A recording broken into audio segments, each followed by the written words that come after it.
queued them. Yeah.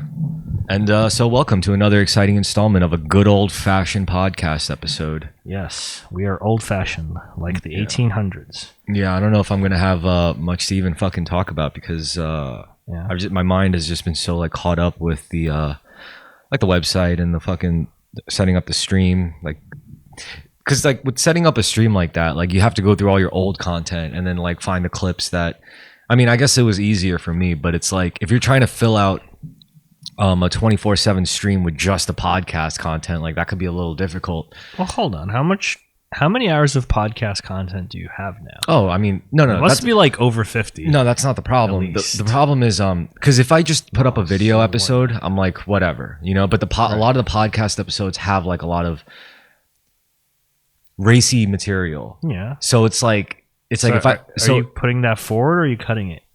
No, if I did put it up on the stream, I'd have to cut it and maybe really? like edit a bit, like censor it and shit. And I don't want to do that. So what I do have an abundance of is like 1 minute clips of like every episode. So I just like put that up in sequences. It's like, all right, let's do a clip, a music thing. Right. Then we'll do a clip, then another action thing, then we'll do a clip. Wait, but why would you have to edit the racy stuff out of a live stream when it's in the podcast itself? It's different. That's what I'm saying. It's like it's who watches. Like who would ban you for stuff in the podcast in the stream? No, like auto moderation or some shit. Oh, like it actually but not for regular videos? It's a different thing because like it's one thing to just like produce already edited content, upload it and whatever. But if it's like happening like on a stream, it's like for something to go down, it's like the system might pick it up at just as much as like a guy on live stream saying these things like in real time. Right. But that's not really what's happening. But as far as, you know, it's concerned, like why not? And plus it's like I plan to keep it up. So it's like imagine like I'm already getting like critics and I'm starting to like, now that my subscriber count is like reached the triple digits, like I start getting negative comments. Oh yeah. So I could easily see it like where it's like wait, what do the haters think? I'm curious.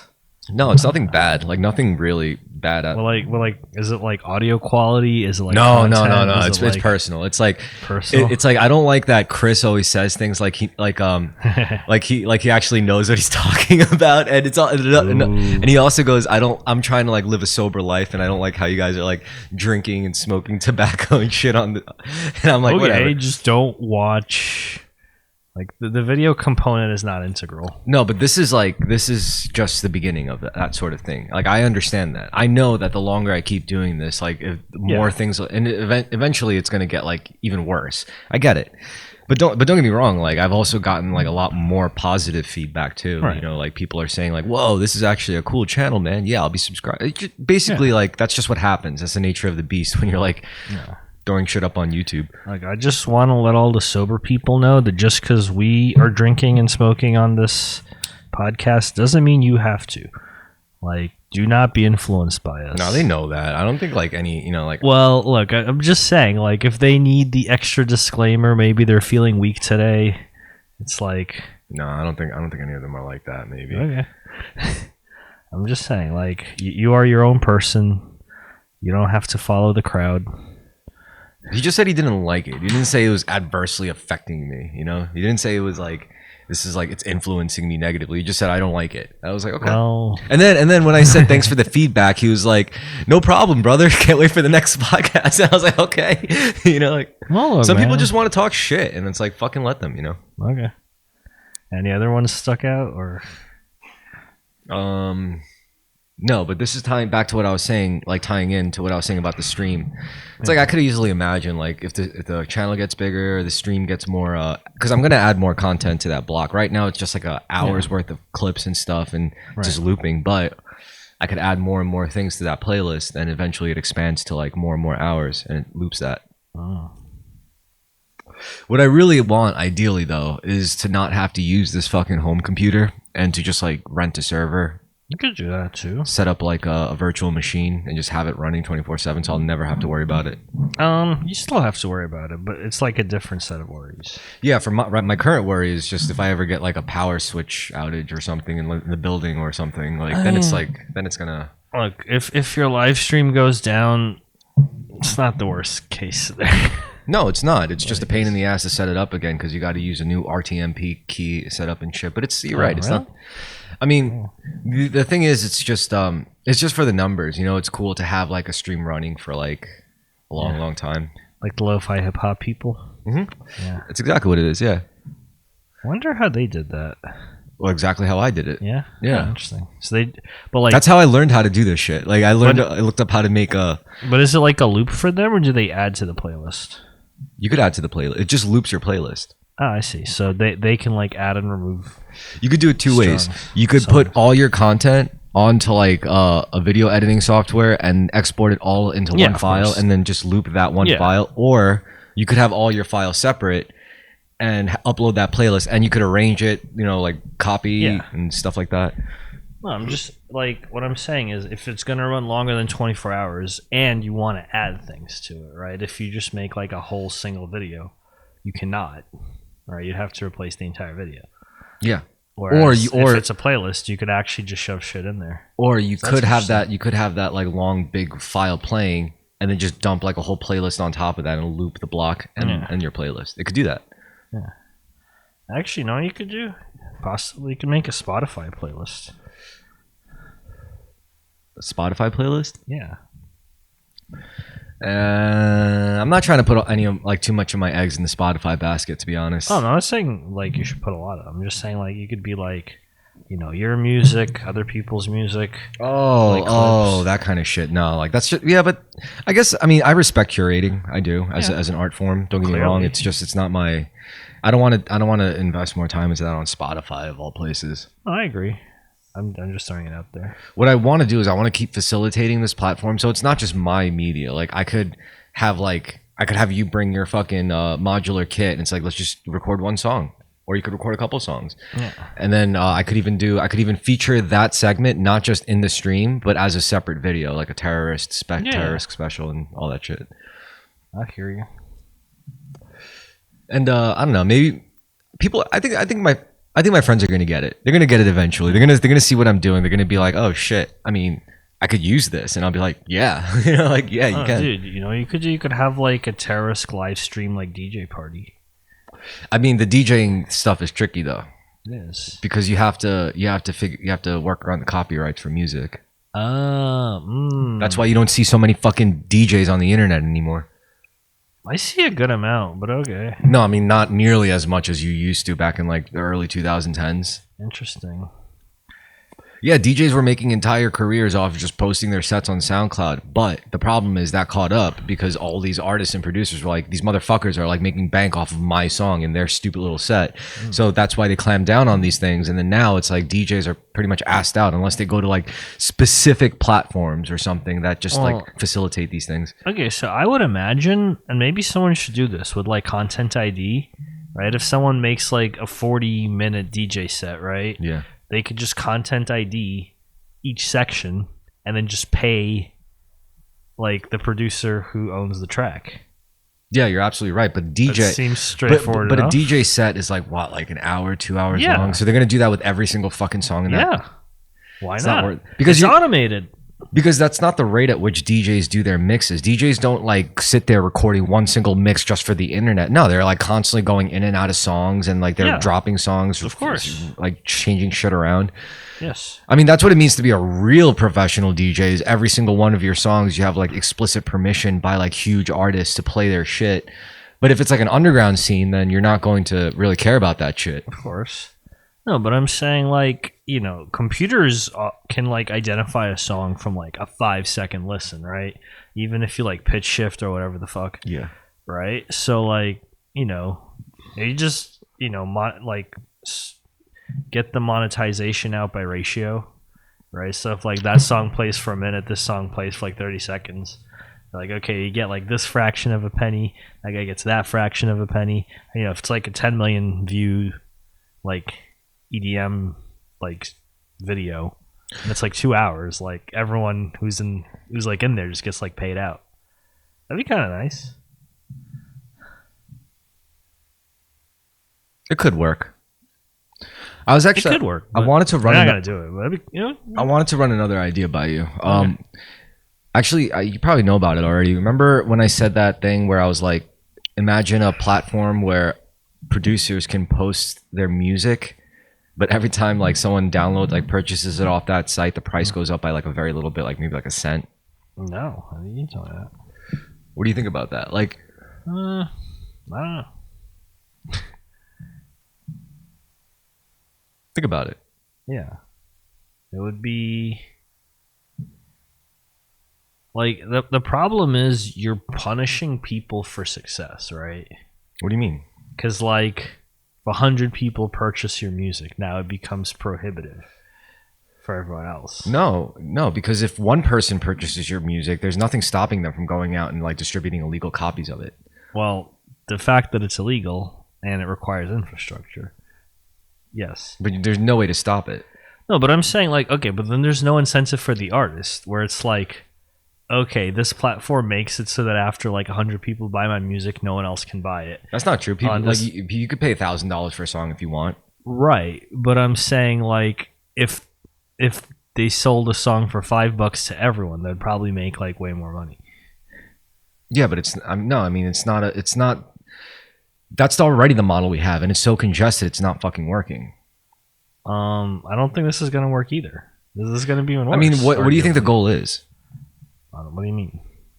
I mean, think about it. Like, why do you think it's really like what's not going to work exactly? It's going to do exactly what it's meant to do, which is a place where artists can post whatever. They don't have to post all their music there. No, I'm not saying. They could just post whatever music they want onto that site, and every time someone purchases it from that site, if they want to, as an artist, they can choose to post it wherever they want. Like, if you're an artist and this site exists, you don't have to just post it on the site. Right. So if you don't want to be a dick, then yeah, you could post all of your music and like wherever you want, Bandcamp, SoundCloud, wherever the fuck you want. Yes. But this site is still an option. Like, okay, so you're saying you want to induce artificial scarcity? It's not even artificial scarcity because again, there's nothing stopping the artist from like posting, and there's nothing artificial, and there's nothing stopping the fucking person who purchased it for like I don't know, like a dollar. There's nothing stopping them from making copies of it. Right. Well, like I said, it's illegal, but yes. Is it illegal? Oh yeah. How? When is it really illegal to make a copy of a song and share it? To distribute it, yes. To make a copy, no. Like distribution, especially for money, like. Okay, but like, so what are you gonna do? Like, you're gonna bring your lawyer every time you upload a song there, and you're gonna be like, no, that's where the content ID shit comes in, right? Yeah, but what if you don't? What if you don't explicitly say that? I mean, it's if you made this site, this would be your site. So you don't have to make it like that. No, but okay. So let's imagine like you post like your track on this site, right? Yeah. And I download it for $1, and then I like put it up on Spotify or Bandcamp and sell it for like $1. Yeah. Right. Like that's not legal. Right. Like you. Is it not legal? Yeah, you have the permission to request that like Bandcamp or Spotify takes that shit down. I mean, because they don't own that song. But it's really up to the producer, the artist, to report it. Yes, but not necessarily. Like there is automated stuff as well. Yeah, but if no one's going to automate that, if it's only posted if in Spotify in that one site. I don't know the explicit details. Look, I'm saying look, it's more like a. But then like you're missing out on revenue, and someone else is taking your money from distributing your song. No. Look. Yeah, that might be true, but that's still, true. but like to this day, that's still more people that's going to be listening to your song, A, and B, even if you don't do that, as it is, as things are, even with full control over your music, how much are you making like a year on music? Nothing. You know, you're already making jack shit. So what the fuck? Like, it's not, you're not losing anything with this model. If anything, you have a potential to gain, not in a monetary way, but in a completely different way. Well, that's a nihilistic framework. It's not a nihilistic point, but because because value is whatever you like ascribe value to. But I was gonna say B. They don't even have to distribute it under your name or under your title, so it's not even clear that you get credit for it. That's fine, but if that's up to you as the artist, again, you don't have to just post there. But if you have a following and you make a profile on that site, other people from your following will say, oh, he also posts here. And in fact, since I'm a fan of his music, he's going to post music in this site that I can't get anywhere else. He's got his main, music that everyone knows, his hot shit, but then he's got secret shit, more exclusive shit that's here. That you could call artificial scarcity. Yeah. However, it's not really stopping, again, like, yeah, you're right. Like, it's illegal. It's illegal to make copies, but you can't stop them. Like, you're not going to catch like the original 0 point copy. All right. You can sort of stop them, but you can't stop them. You can't fucking stop them. You're gonna tell me you could stop music piracy? No, you can't stop it. No, like, you can't. Per se. You're not going to stop it. You can't stop it. And this is actually working with the assumption that you're not going to stop it. That's not the point. Right. And the real point is it's a support thing, right? It's a prestige thing. Now, for like, think of it this way. People are already like giving money out in Patreon and Kickstarter. And I know. Like, if they're willing to do that, you're telling me they're not going to want to like, there's no cause for them to like say like, oh, well, this way I could support someone I like. Yeah. B, I get to pump up their number. C, I get a download, and I get an official download, not just one of the copies I could get off the internet, but I get an official download. So I think it would be a novel idea. I'm not saying it would be like an instant profit, like, you know, kind of thing. No, but it's one of those things that no one's really hurting. Well, and if anything, it's like fun. It's a fun thing. I mean, I do know, like, on Bandcamp, you could pay, you know, what the artist asks for like the track or the album. Yeah. You can also pay more. Yeah, like they give you the option to pay more. So it's already this. It's basically Bandcamp, what I'm saying, except with a different like scaling system. Yeah. You know, like a rule system, basically. Yeah, generally, like if an artist releases like a good album with like name your own price, I just give them like $5. Well, that's pretty good. Or if they like price it under $5, but in the system that I'm talking about, it's like everyone names their whole price, but at once. You know, it's like every time someone buys it, collectively people are naming their price. Right, but like I'm saying, if I'm like, oh, I'll give them $5. If it's like $40, I'm like, oh, I'm not buying it for $40. You know? Okay, that's like way too much. Yeah, but that's you though. Someone else might think I'll give them $40. Yes, dude, are you serious? You know how I know this would work? It's because I watch these streams. People literally pay like $15 just to have their chat read out loud by a streamer. Oh, I know. So then, like, you're telling me this people wouldn't dump money in this? Well, so no, they might. They will. But I'm saying it. They will. If you just put it out there and you give people the chance to use the system, they will use it. I think there would have to be like a social something, right? Like what? Like if it says like, oh, this guy paid $40. No, it has to be the opposite, the exact opposite of there. It can't be a public ledger. All they see is the number going up. And it's automated, completely automated. Like every time someone hits purchase download, 1 cent up. I mean, if anything, it might crash because there's so much traffic. Like, yeah, I think the reason people like pay to like what they're paying for when it's like a chat or a stream is attention, right? Attention from a parasocial entity, right? So if my logic is correct, but that's all music is like a no, but I'm saying like if there's no like name or achievement associated with the purchase, it's just like, oh, some guy paid $40 from a song, cool, right? Oh, you mean like shouts out kind of thing? It's like, oh, thank you so much. Okay, I see what you're saying. You know what? You're right. Maybe you should have like a token system. Like every time you purchase a song, or you get an inverse amount of tokens, and then you could actually use those tokens. Wow, you just gave me a new dimension for it. So it's that would be more. Yeah, so it's like if every time, like, yeah, you might purchase like elevated prices, but you get a token system back, so you could shave the prices down for certain things with those tokens that you earn from making those purchases. Maybe. Well, I'd say like maybe like, you know, you get like some kind of rapport with the artist. That's what might be worth it. Well, here's the ideal scenario is like someone like a really big artist would see this platform, and then they could really capitalize. Like if they have diehard fans, could you imagine if Taylor Swift says like, I'm gonna post a secret song, an exclusive song only available on this platform, where to download it you have to, you know, you get it from it, and every time you buy it the price goes up. And yeah, you're right, there's going to be like a flood at first, and the price is going to get jacked up to like, I don't know, like fucking $150 a download or some shit, something crazy probably.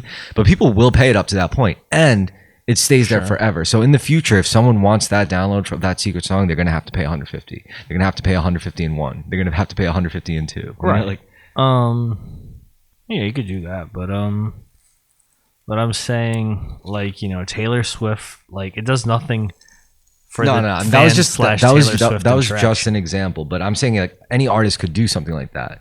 So let's say they weren't famous at first and they have a song up there, and then they blow up, and suddenly like everyone's like searching for all their whole shit, and then they find that, and they're like, oh wow, it's only at what, like $56? Okay, I'll take it. You know, it's like I wouldn't. you wouldn't, but I think people would. Yeah, but that's unfortunate. Maybe. But, you know, the whole idea of people paying money just, you know, to listen to a song is kind of unfortunate, but, you know. No, I mean, look, I think value should be, like, value and price should generally try to track, right? So Good luck with like, no, yeah, I'm good luck with saying that. because that's where you get the most benefit, right? Like, you know, if you price a song quote unquote correctly, then the most amount of people will hear your song, and you will get the most money for the song.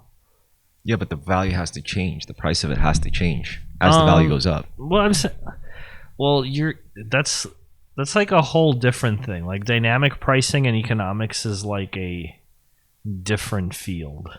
And it's like there's also, you could sell songs in different ways. You could sell the download, or you could sell the right to use it in your own work or something. Yeah, you know? and then there's streams, and there's stems, and then there's, you know, whatever the fuck.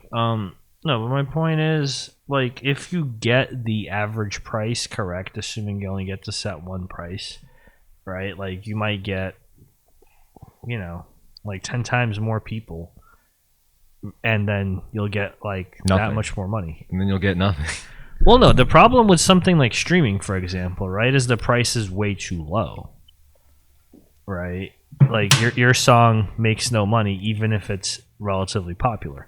Yeah, it's true. Right? On Bandcamp, if you price your song for like $3 and like 50 people buy it, right, you will get $150, right? Which is way more than you'll make on streaming from 50 people listening to it, even if they all listen to it like 100 times.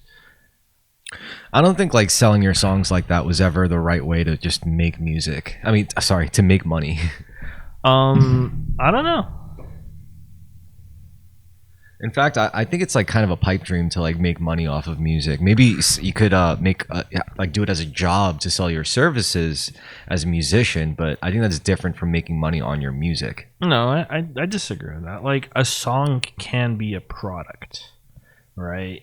Or like, well, I mean, you could say the song is a product, or the medium which contains the song is a product.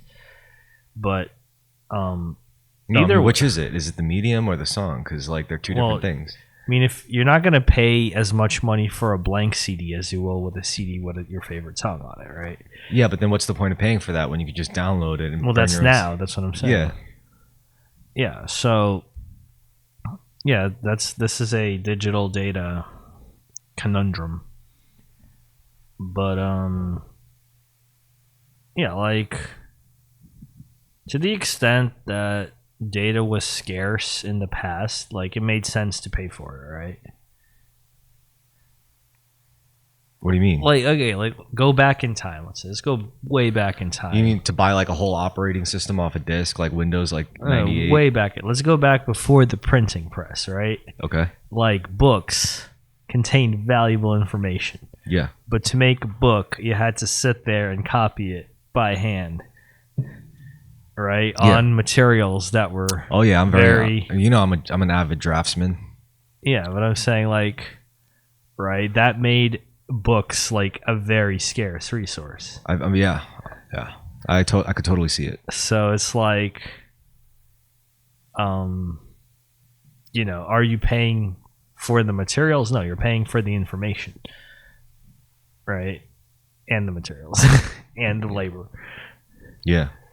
But, you know, if at the end of the day, you, like, the information was not worthwhile, like, no one give a shit, right? Like, sure. if it was like an ancient book and it was like filled with like fucking AI generated nonsense, sure, like, no one would pay for it. Sure. They'd be like, why would I do this? Yeah.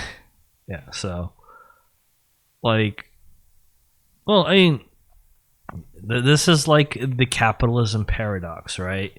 of value versus ability to capture value.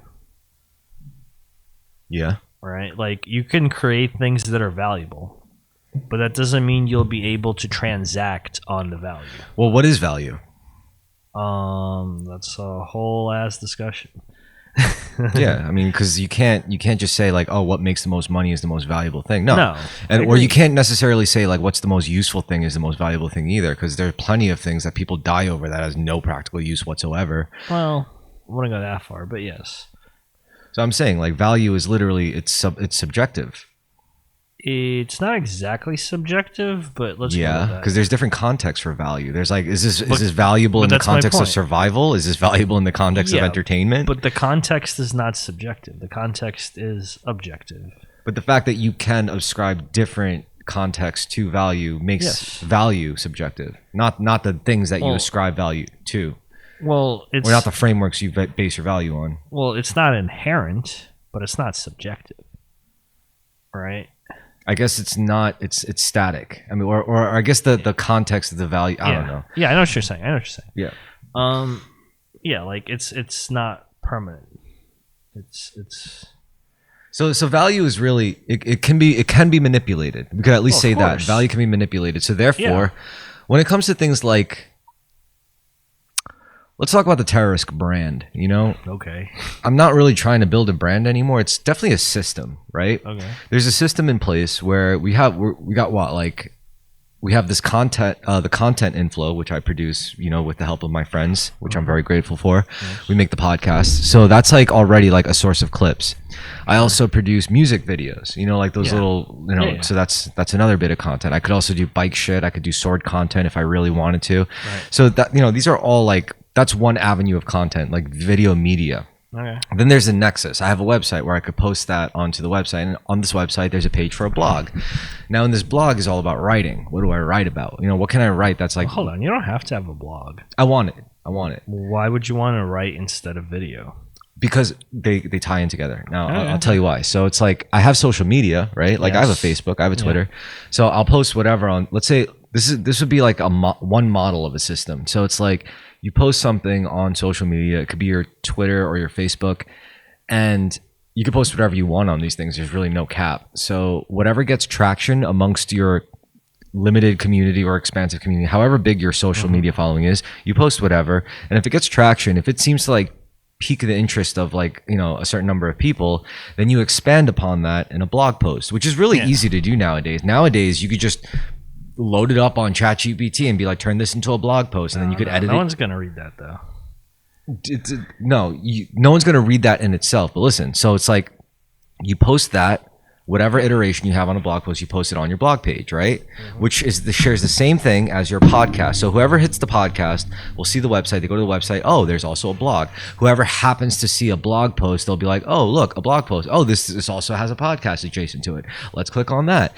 The whole point is you're not just leading them to the blog post. You're not just leading them to the podcast. You're leading them to the nexus. And that nexus has everything. It has the blogs, the blog content, which comes from a source, which comes from me posting on social media and then, you know, developing that into blog posts through workshopping and everything. And then you have podcast content, and then you have music content. Like you hook up your friends. This is where you help out your community. This is where you say, oh, you make music? Do you think you could come by to the studio for a live session? I'll edit a video and then I'll post that into the nexus. This is how you can create a system. And this is where you're not just like held down by like your brand as a musician, your brand as a writer, your brand as this, because now you're in charge of a whole nexus where anything goes, whatever you want goes. It's not just anything for anything, but it's whatever you choose, whatever you curate. And that's not just like a specific genre kind of thing. That's your life kind of thing. That's your lifestyle thing. That's when it becomes like reflecting of like how you view the world, how you approach the world, or how the collective approaches the world or approaches life. So I think this is like evolving. This is a new territory, you know, because like this is incorporating how accessible digital tools are for more people, and how like more people don't just like have to niche down anymore. Niching down is like kind of becoming an antiquated concept in itself, you know. I vaguely disagree. Yeah, I know. No, because I'm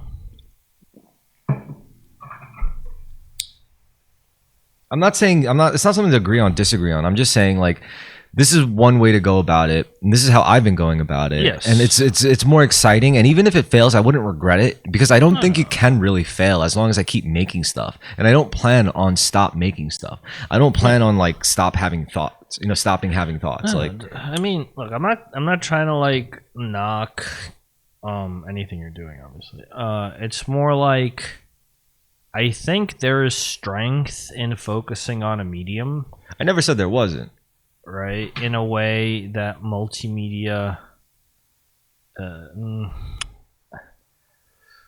me think about this, because, like, okay, something I notice, right, is like a lot of people start out wanting to be artists, and then they become content creators, right, and hoping to promote their art, but then they end up just becoming content creators in and of themselves, right, and then just like forget about their art. Right, because they're more successful making content than they are making art. Okay. Right, and it's like, I don't know if that's good or not. That's not to say that their content is bad, or that they would have made better art, or that content isn't valuable, or that I didn't enjoy the content. I did, but it's just like a different thing. Well, if the goal is to just be an artist, then yeah, I'd say that's a bad thing. But if your goal is to live an interesting and fulfilling life, to make connections, and to maybe even find some way to make a living, because think about it this way, like, yeah, you know, you could just specialize as an artist or a musician and try to make money that way, or you could actually create a system that within its function just generates attention, generates traction, pulls in attention through different means. And it does it in a harmonious way, not in like a disjointed way. Sure. Because everything references each other, and it's not a logistical or resource problem. It's really just perspective. It's how you approach like the whole thing, the whole process of like gaining an audience. Because whether you make music and post it, whether you paint or post it, one of your goals is to gain an audience. Maybe not you personally. Maybe you don't want an audience, you know. I mean, but when my band takes off, I'd like one. There you go. So this is how you do it. I mean, as a band, sure, you could just focus on just the music and let someone else handle all the other aspects. But if you have a novel way to create like your own like ecosystem of like content, you know, knowing that your heart, the heart of it will always be the music. Because whether the whole other modules break down, your band could still keep making music. Same thing with this. Like whether the website, the other modules break down, at least the podcast could still happen. You know, because that's like the most. That's one of the sources of content. Same with my music. Same. This is why it's like, because it's not just one heart that could like keep it going. Because I do a bunch of different things. You know, so it's like I could keep doing that. I think what you're getting at though is a different thing, like fundamentally. Well, like, it's something else for sure. No, because like, just like creating a brand, it's creating a system, or creating like a meta platform, I guess you could say. Okay, like I don't know if this is gonna be like offensive or not, but I think you're approaching your content as content, right? No. What do you mean? Because if I wanted to approach, because it can't just be content. That would be as easy as, there would be no point for me to like call friends over and do this podcast then. Well, if I wanted to just make content for content's sake, then I could literally like type in like what's a trendy topic that I could just like spit out, and because that's what seems to be like making the most, generating the most traction when it comes for content's sake. It's like, did you know that? What is that? It's like, did you know that blah blah blah and President blah blah blah in 1940? That's what I'm not doing that, you know. No, I'm not saying you are. I don't just look at it as content's sake.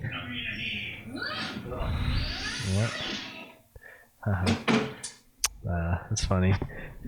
Yeah, our light went to make music and content for us, and we didn't like it.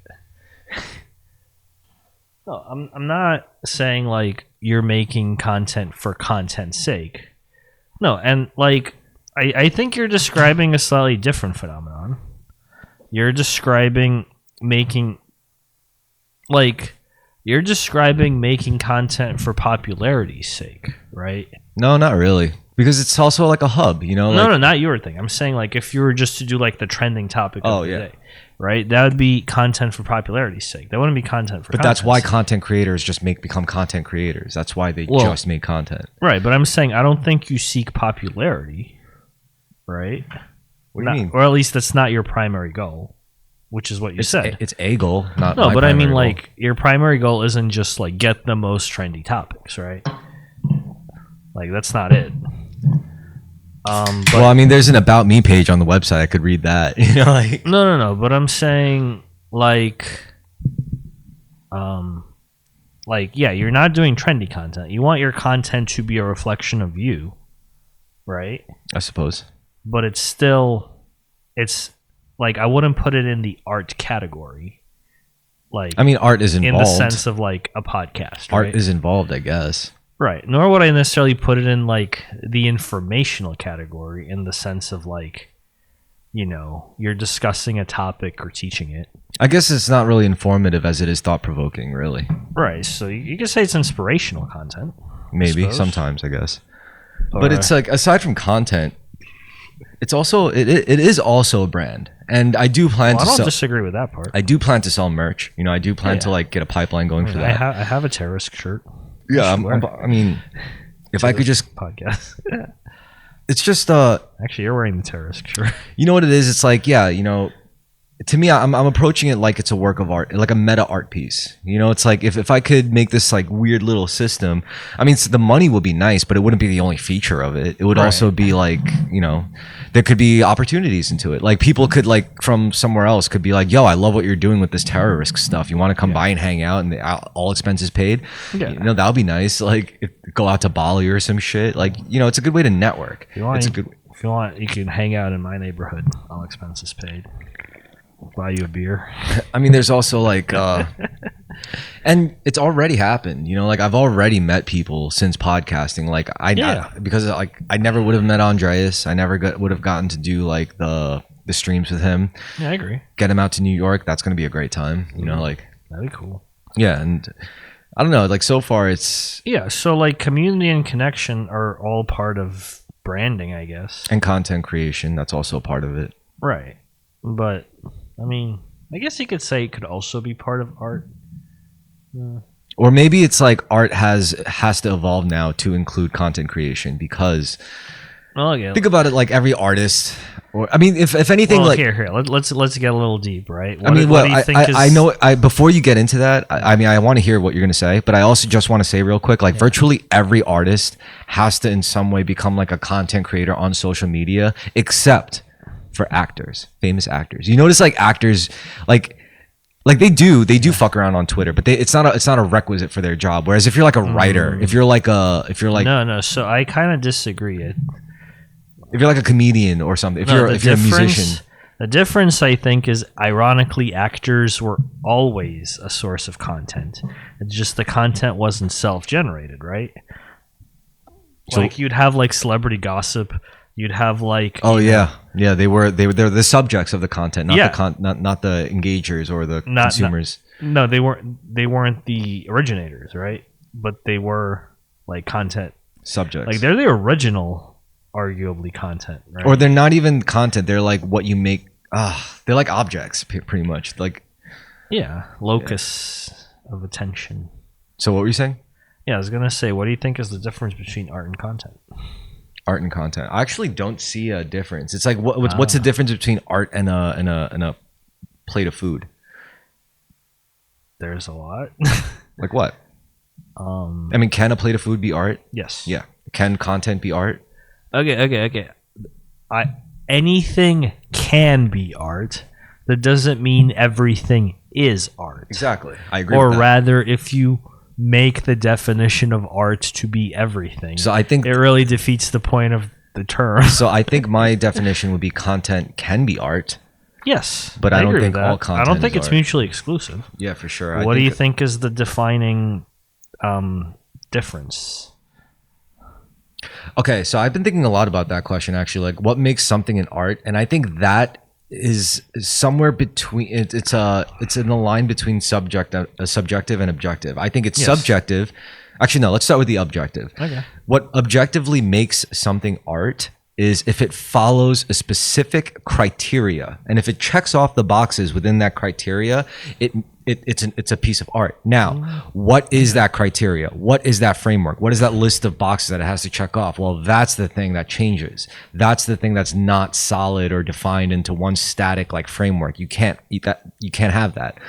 Otherwise, it wouldn't be art. It would just be a piece of engineering in some form. So it's almost like it's in between objective and subjective factors that define something as art, because it has to follow a framework, a framework of critique, and on top of that, the framework of critique itself is subjective, as in you could create your own framework. Well, but most people who call something good art or bad art, they don't even have a framework of like a criteria like that. They don't have like a framework of critique. They're just going by pure instinct and pure intuition. I think that's okay too. Yeah, of course.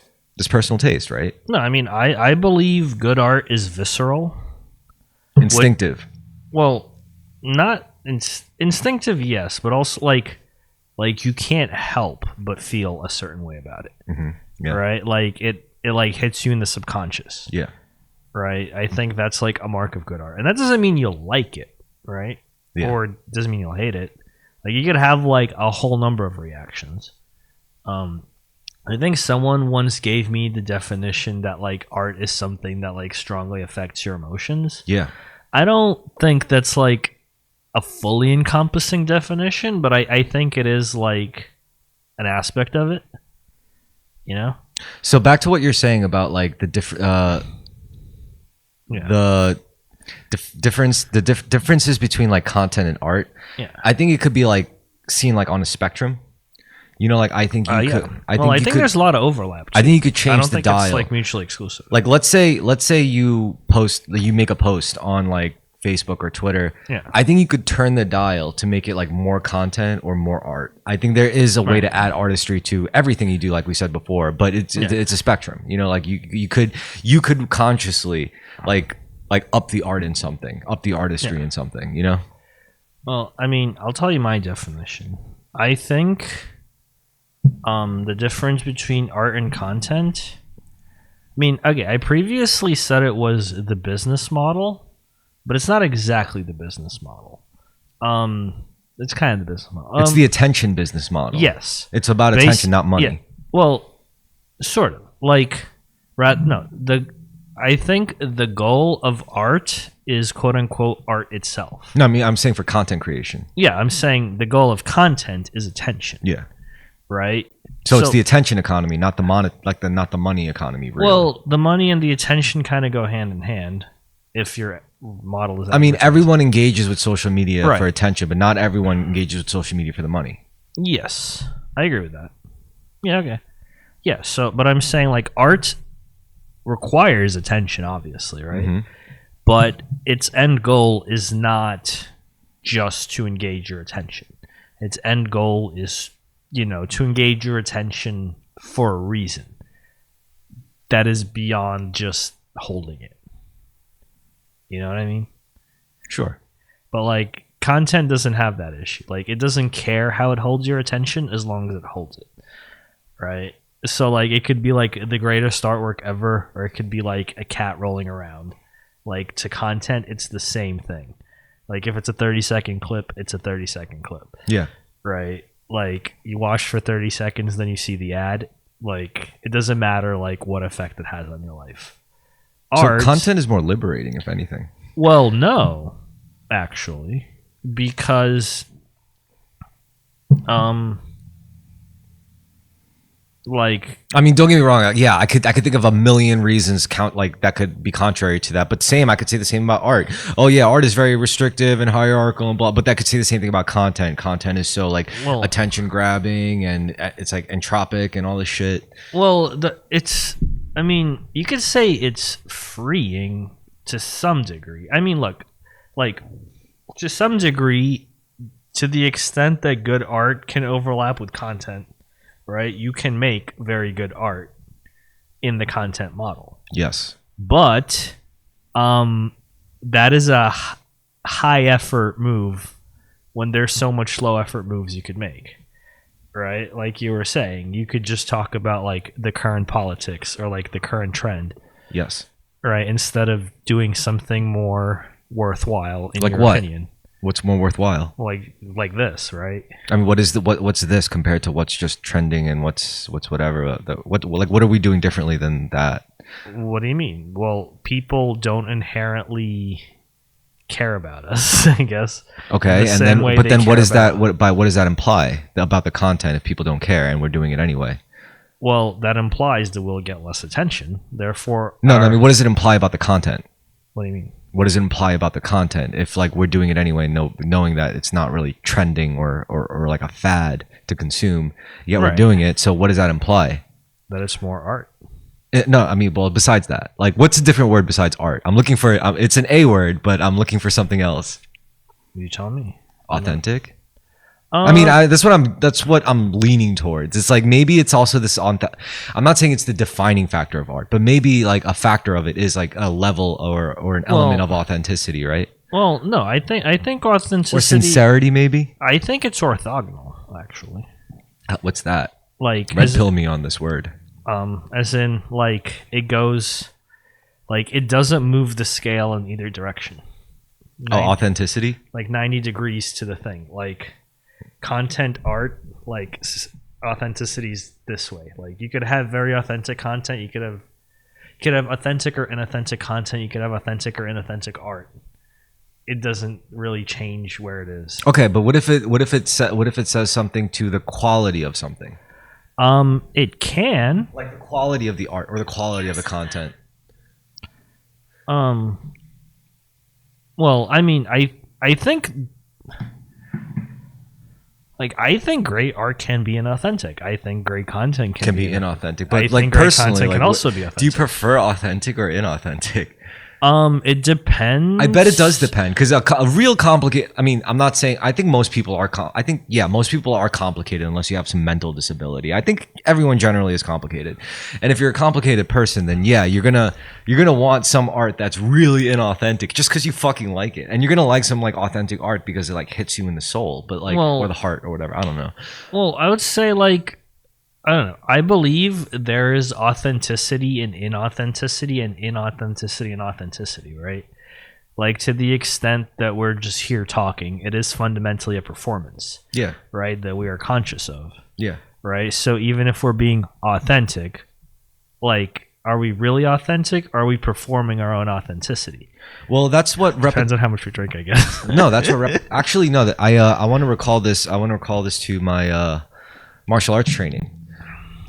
In terms of like an authentic performance or an inauthentic performance. And for example, like when you practice kata, you know what kata is, like forms. Yeah. When you practice kata, like just in a regular training day, you're still performing, right? Yes. But it's under a different context. Yes. Than like when you're doing a demonstration and you have people watching you, scrutinizing your every move, then it's not just like practicing. Yes. Then you're demonstrating your actual mastery of the kata and like your correct whatever of the technique, but you're still doing the kata. Yes. Right? Same thing with like like the podcasting and conversations. Like when we're just having a conversation, we're practicing the kata. But when we're podcasting, then we're demonstrating the kata. We're doing it. But the idea is through repetition, it's the same shit. Because like that's the ideal, right? Like if you're authentic enough with your ability in your kata, then whether you're practicing or demonstrating, it shouldn't really be a difference. It shouldn't. It really shouldn't. Yes. Same thing. But the reason why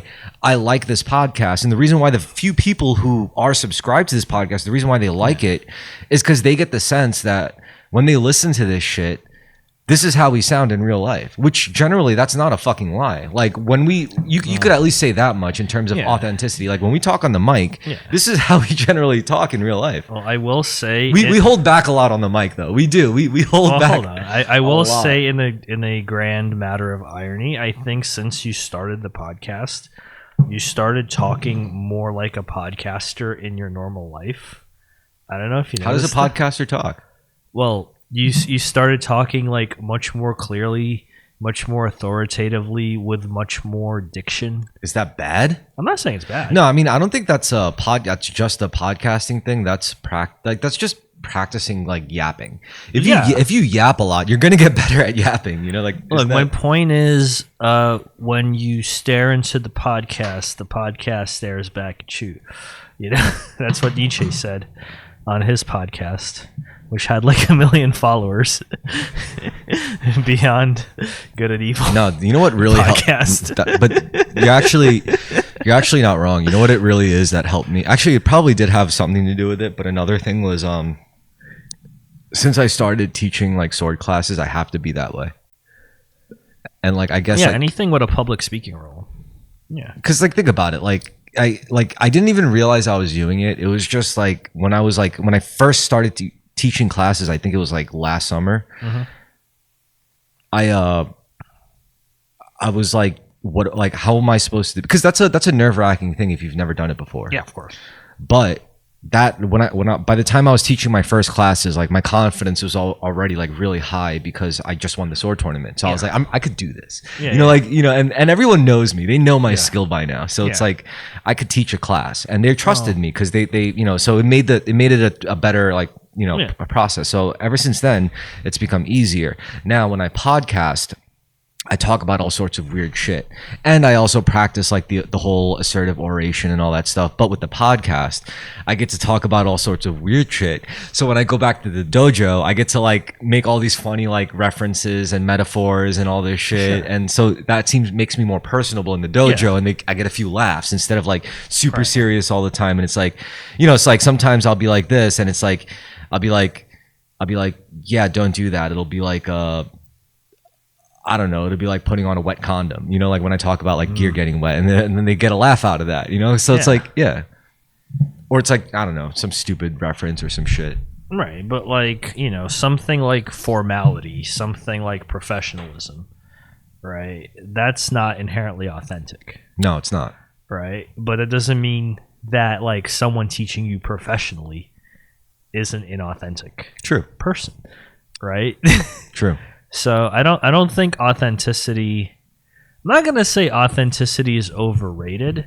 I think there must be like a concept that people confuse with authenticity, and I don't know exactly what the term would be.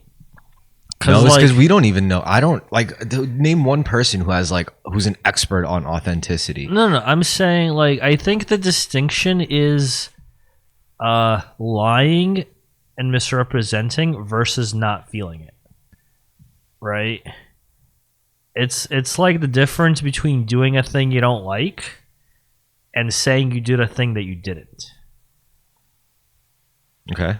Right? Like people when it comes to authenticity, people kind of put them in the same category, right? Doing something you don't like and saying you didn't do something that you did. The other way around. Saying that you did something that you didn't do is both like in the category of inauthentic. I don't think so. I don't think people view someone doing something that they don't like as inauthentic. Well, that's what the person themselves thinks, right? No. That's what like irony is about, right?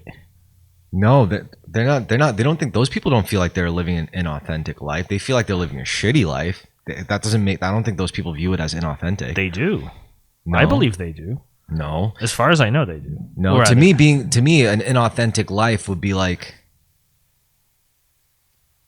oh, I think the difference is like, for example, like, what do they have to do this thing? Like, if for example, if they work a shitty job as a janitor, but they're not qualified for anything else, they're doing something that they don't like, but it's still authentic because they authentically have to do this shit job. But if you have someone who's like a brain surgeon, meanwhile he wants to be like a world-class pianist, then yeah, you could say that's inauthentic because A, he doesn't have to be a brain surgeon, and B, like, no, that's you're right, but that's a different thing. I think like a person who's a janitor who doesn't have any other skills but doesn't want to be a janitor is like, yeah, there is an authentic thing in me that is not being a janitor. No, I think he's authentically weak.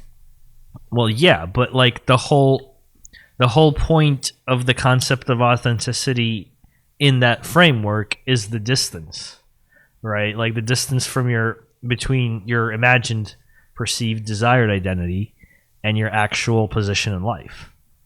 You want to say,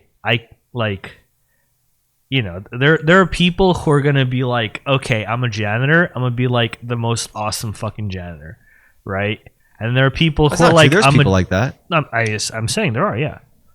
I'm saying there are people who are I'm gonna be the most awesome fucking janitor. There are people who are like, oh, I'm just a janitor, but I'm like so much more, right? I just gotta like get to the point where like I get to be so much more. Definitely a common story. I'm pretty sure I've seen whole movies that play out just like this. Yeah. Yeah, but ironically, I think the person who's like, I'm gonna be the best janitor, like makes it further than the person who's like, I'm gonna be like so much better at this other thing. Yeah, I agree with that. I said this before.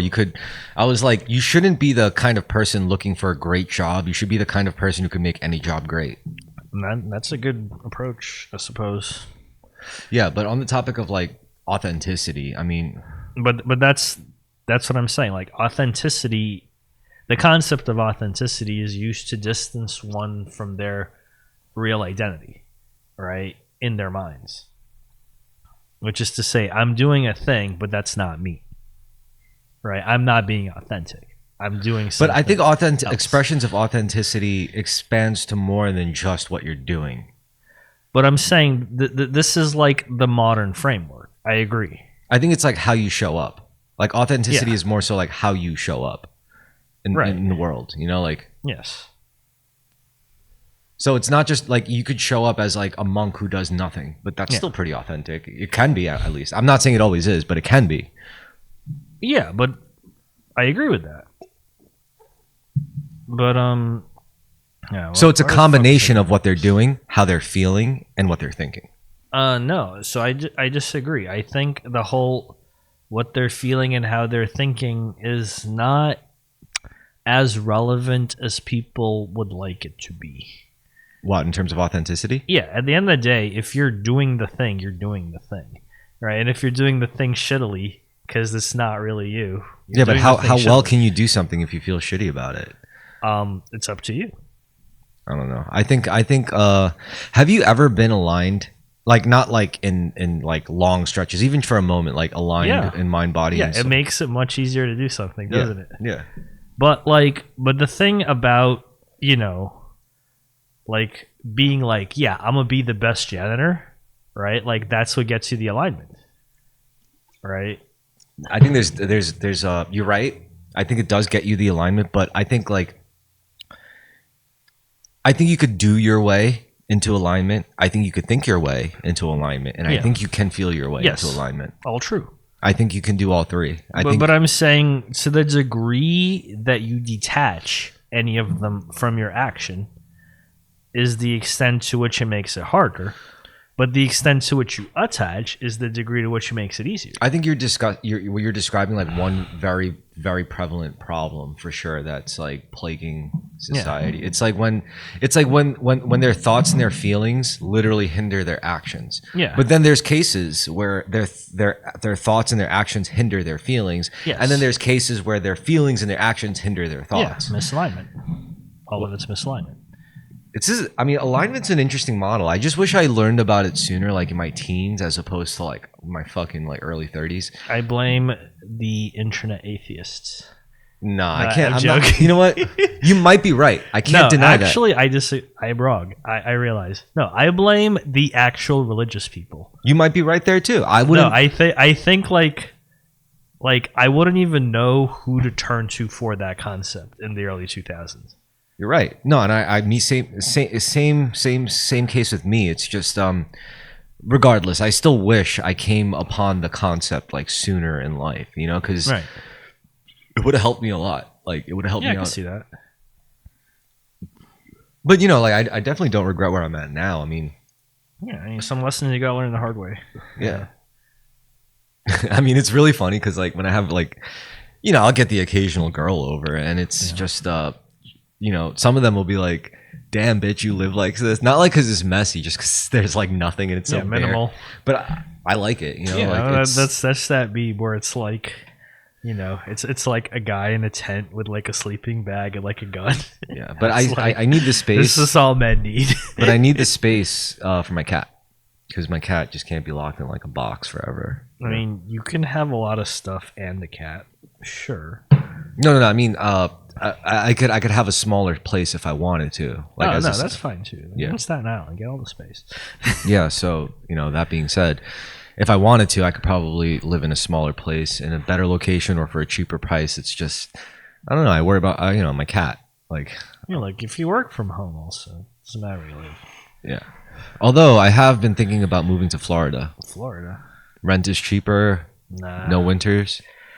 Dude. I know you wouldn't like it. I'm just saying for me. I have several friends from Florida. It's a crazy place. Yeah, but have you ever lived there? No, but they have. And like you can feel like the effect. You're gonna see. All right. So wouldn't you say the same about New York? If you have people thinking about moving to New York, I would be like, "Yo, you shouldn't move here." No, I wouldn't say you shouldn't move here. What? No, I think New York is good. No, I don't. I think Florida's bad. Why is Florida bad? I think California could be good, but is bad right now. No, California's terrible.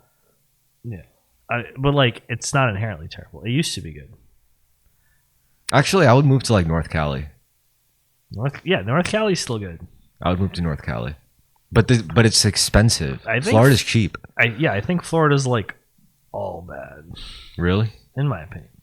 Why? I don't know. It's the vibes. The vibes, man. It's just like something about like the vibes just fucks with you. Well, it's like I care so much less about the environment now and just more so about the network. So I don't know. Well, it's like I'm gonna say like I don't think there's a lot of quality people in Florida. That's like the sense I get. Everyone who's like a quality person goes to Florida is like, there's no quality people here, and then leaves. Yeah. Like if they all did it together, maybe it could like start something. Oh, that. But like, let's all go to Florida. No, but like I think New York and Cali have quality people. I think Texas has quality people. Either way, I can't go anywhere until I get my my ranks. Shit, I'd say Canada has quality people. I need to get my dojo ranks up. So Yeah. because then I could start a dojo in other places. Sure. That would be fun. Yeah. It's like if I get that rank, then I could be like, yeah, I'm gonna go be a sensei in some other city. Yeah. You good. But that's like a whole different thing. Yeah. Authenticity, guys. Wherever you live, just make sure it's somewhere authentic to you. Yeah, I guess. That's not a... I mean... Authentically gay. I will like say California. something I notice is actually the opposite problem. Like... Oh, do tell. Like, people, like, who, aren't... Like, people who have a lot of problems are like, oh, my environment's the problem. Let me move somewhere. And they're like everywhere they go, it still sucks. I'm trying to decide if this is low hanging fruit or if I could like straight up like shit on these people because I agree with you. Yeah, fucking these people, these fucking lazy scumbags. But this goes scumbags. But this goes back to what I was saying before. I was like, like you shouldn't be the type of person to look for a great job. You should be the type of person to make any job great. That should probably also kind of sort of apply to like where you live. You shouldn't be the type of person constantly searching for the perfect place to live. You should be the type of person that can make any place to live good. Well, I mean, look, I'm gonna say there are such thing as bad jobs. There are such thing as bad places, like Florida. But like the people who are in those positions should move if they can. But I find that often the people who move because they think they're in a bad situation are just people who are not like they're the problem, This is the clip of the night. Yeah, I'm gonna. Sorry. No, I mean, yeah, it's a weird thing. I don't know. I mean, don't get me wrong. Like. That it's not even like they could run with that for so long. I mean, unless like they've really fucked up their life. But usually, like if it's some stupid fucking 20-year-old college kid, they get the picture. They learn that lesson real quick. Like they'll go to another city, away from mom and dad, away from like Sandusky, Ohio, or some shit, to the big city like Big Apple. Develop a massive coke habit, like end up like straight up broke and have no idea how it happened, have no choice but to go home, and then they're forced to reflect. They're like. Yep, I fucked up. Some people are forced. Some people. I mean, those are the people lucky enough to even be able to go back. Some people just put all their eggs in this basket. Mom and dad died while they were in New York, while they were doing like meth and coke and all this shit. Well, I mean, okay, something I think about, right, is okay, you know, there's like a thing where like northern countries on average are just more successful than southern countries. Like the IQ map. If you look at the IQ map, No, just in general, like no, I mean the colder it gets, like the more successful, the smarter they get. Well, look at the IQ map. Smart too, but I'm saying like just all around better people like in the north. Most fastest just go up for some reason. Yeah. And it's fucking weird. And I that's one of the reasons I think Florida kind of sucks. Okay, so my theory on that is that when you go back to like the dark ages, you know, it's like the people who are living like on the equator, like closer to the equator, they were fucking chilling. You know, it was all tropical shit. Like, I mean, they didn't have to chilling. They didn't have to worry about winters, right? They didn't have to worry about like advanced hunting, like during like winter seasons. Whereas the people in the north had to deal with scarcity. They had to use more brain power to hunt meat that also, as a byproduct, gave them more brain power because that's just what protein does. Big controversial fact, apparently. But like, not only did the white people have to use their brain more, no, Chris, you ruined it. You gave the game away. You gave. All right, I redact that. We gotta redact this. I'll just edit that in post.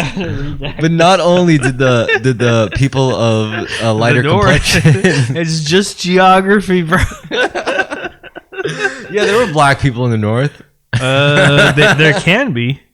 Yeah, but anyway, these people had to use more of their brain power to hunt more protein. That's more brain enriching. So yeah, it's like it makes sense. Meanwhile, did the people near the equator have to use their brain? No, they were just dicking around, trying to survive the heat, just like trying to use as little energy as possible. I mean, for the record, I do believe like that, you know, if you took people from the south and like moved them north for like a good bit of time, like 2 generations, not even two, like I'd say like 2 to 10 years, like they'll get all the benefits just because like you learn from the culture and that's what you have to do to survive even now. So what you're saying is that all the white people have to go near the equator and all the equator people have to go near the fucking... Well, the whole irony, right, is that like your skin color very much depends on your sunlight exposure. Yeah. So if you shuffle them around in like a few generations, all the white people will get darker and all the dark people will get lighter. Wouldn't that be something? So and then it's all the not dark, even like a racism. And then all the darker, dumber people get smarter, and all the lighter, smarter people get dumber. But that's like, I really think it's like a geographic issue like that. It is. I mean, it's like it's uncomfortable. It's not racist, bro. It's just science. No, it's correlation. Like you know, the darker people happen to come from areas where life is easier due to like lack of winter. Yeah, that's like a thing. There were efforts to like reverse. There were efforts to reverse that perception, though. Like if you look at Dune, for example, how like in Dune, all the darker people are like the fiercer fighters and the smarter people ultimately because they actually have to sustain themselves in the harsher climate of Arrakis where there's like virtually no water and they have to wear these fucking weird suits that like circulates their jizz, sweat, and piss, maybe their shit too, into potable water again. Yeah, no, that's actually really cool. I like that. I think that's a really cool bit of fictional tech, in my opinion. Yeah, I think one underrated aspect of Dune is they don't talk about how like much cooler it is when they jizz into their suits. You know, like that filtered jizz that they get to like rehydrate on. Yeah, that's like one of the best parts. I mean, sex must be a huge ordeal for those people because like that's so much of your fluids you're losing. Maybe they have the weird compartment in their still suit that opens up, so it's like the dick comes out and the pussy gets exposed, and they could just like still wear the still suit while having. That's actually a pretty badass idea. You don't lose any fluids during sex. Just do it in the tent. They just do it in the tent, huh? Yeah. Yeah. You want to do it like in the sand, like sand. You don't want sandy sex. It's no bueno. Yeah, that's why you wear the still suit. No, but I'm saying like you even then, like the sand would just get everywhere. Anyway, the point being, in Dune, it was weird how like that presented an inverse of what you were describing, which is like what we could actually observe in the world, but like Dune made it. They flipped that where it's like eventually like the desert people were ultimately the fighting force that was able to like be strong enough to take over the world. Here's the thing: you had that in real life too, right? Like there was a lot of great civilization in like Egypt, in like the Middle East, right? In like Persia, in Macedonia. Yeah. Like but I don't think that was from surviving the harsh desert. I think that was from something like far more ancient. That was something from like aliens or something like prehistoric. No, I think it was from surviving the desert, right? Like think about the Jews, the most successful minority of all time, right? What did they do? They wandered the desert for 40 years. Yeah. And it's kind of crazy because it wasn't that big a desert if you look at it on the map. Yeah, but the like Jews, you could get past that shit in way less than 40 that is years. not I don't know what the fuck they did in there. But that's not when the Jews like really came to power, though. That's what they want you to think. No, I think the Jews really came to power in a modern context, like how we know power, not like monarch feudal power. I mean like Dark Ages power. I mean like modern era power. I think it happened with the Industrial Revolution or the Industrial Era. Or actually, no, maybe even before that. It was when did banking and commerce first start becoming a thing? Buddy, you got to go a little back. It was Europe. I think it was. You got to go way back. Yeah. It was during medieval times, right? Yeah. When they started like really like. I mean, dude, Roman Empire had like commerce, like. Oh shit! Never mind. I'm completely wrong about all of this. You're right. Ever since the Greeks were a thing, the Jews were powerful. Before the Greeks, yeah. Well, the Greeks didn't have Jews, as far as I know. Or if they did, they don't talk about them. Yeah, but in the modern context, let's see. It was when it was. I don't want to be one of those fucking like the Rothschilds conspiracy nuts, because like I know historically, like especially during the Industrial Revolution, like they took a big step towards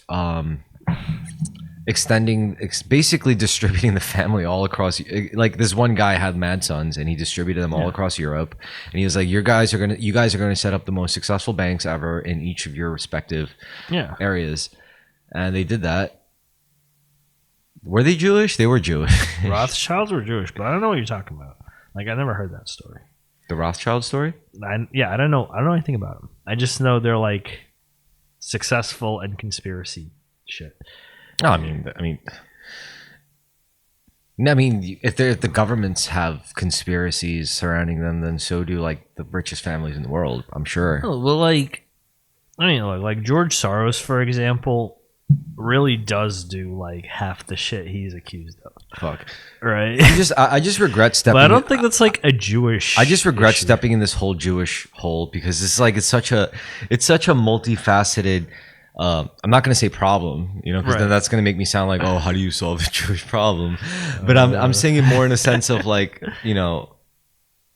it's Well, I mean, I don't think it's like a Jewish, like a lot of successful people are Jews, but not all Jews are successful, right? Oh my God, yeah, that's true.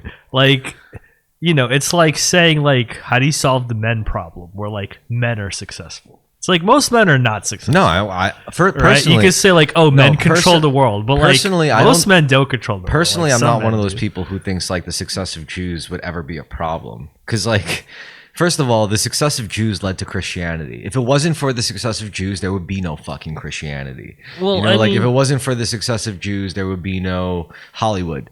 And I like some of these movies, not all of them. No, but I argue like to a large degree saying Jews is like you're casting too broad a category, right? I think that's kind of the issue.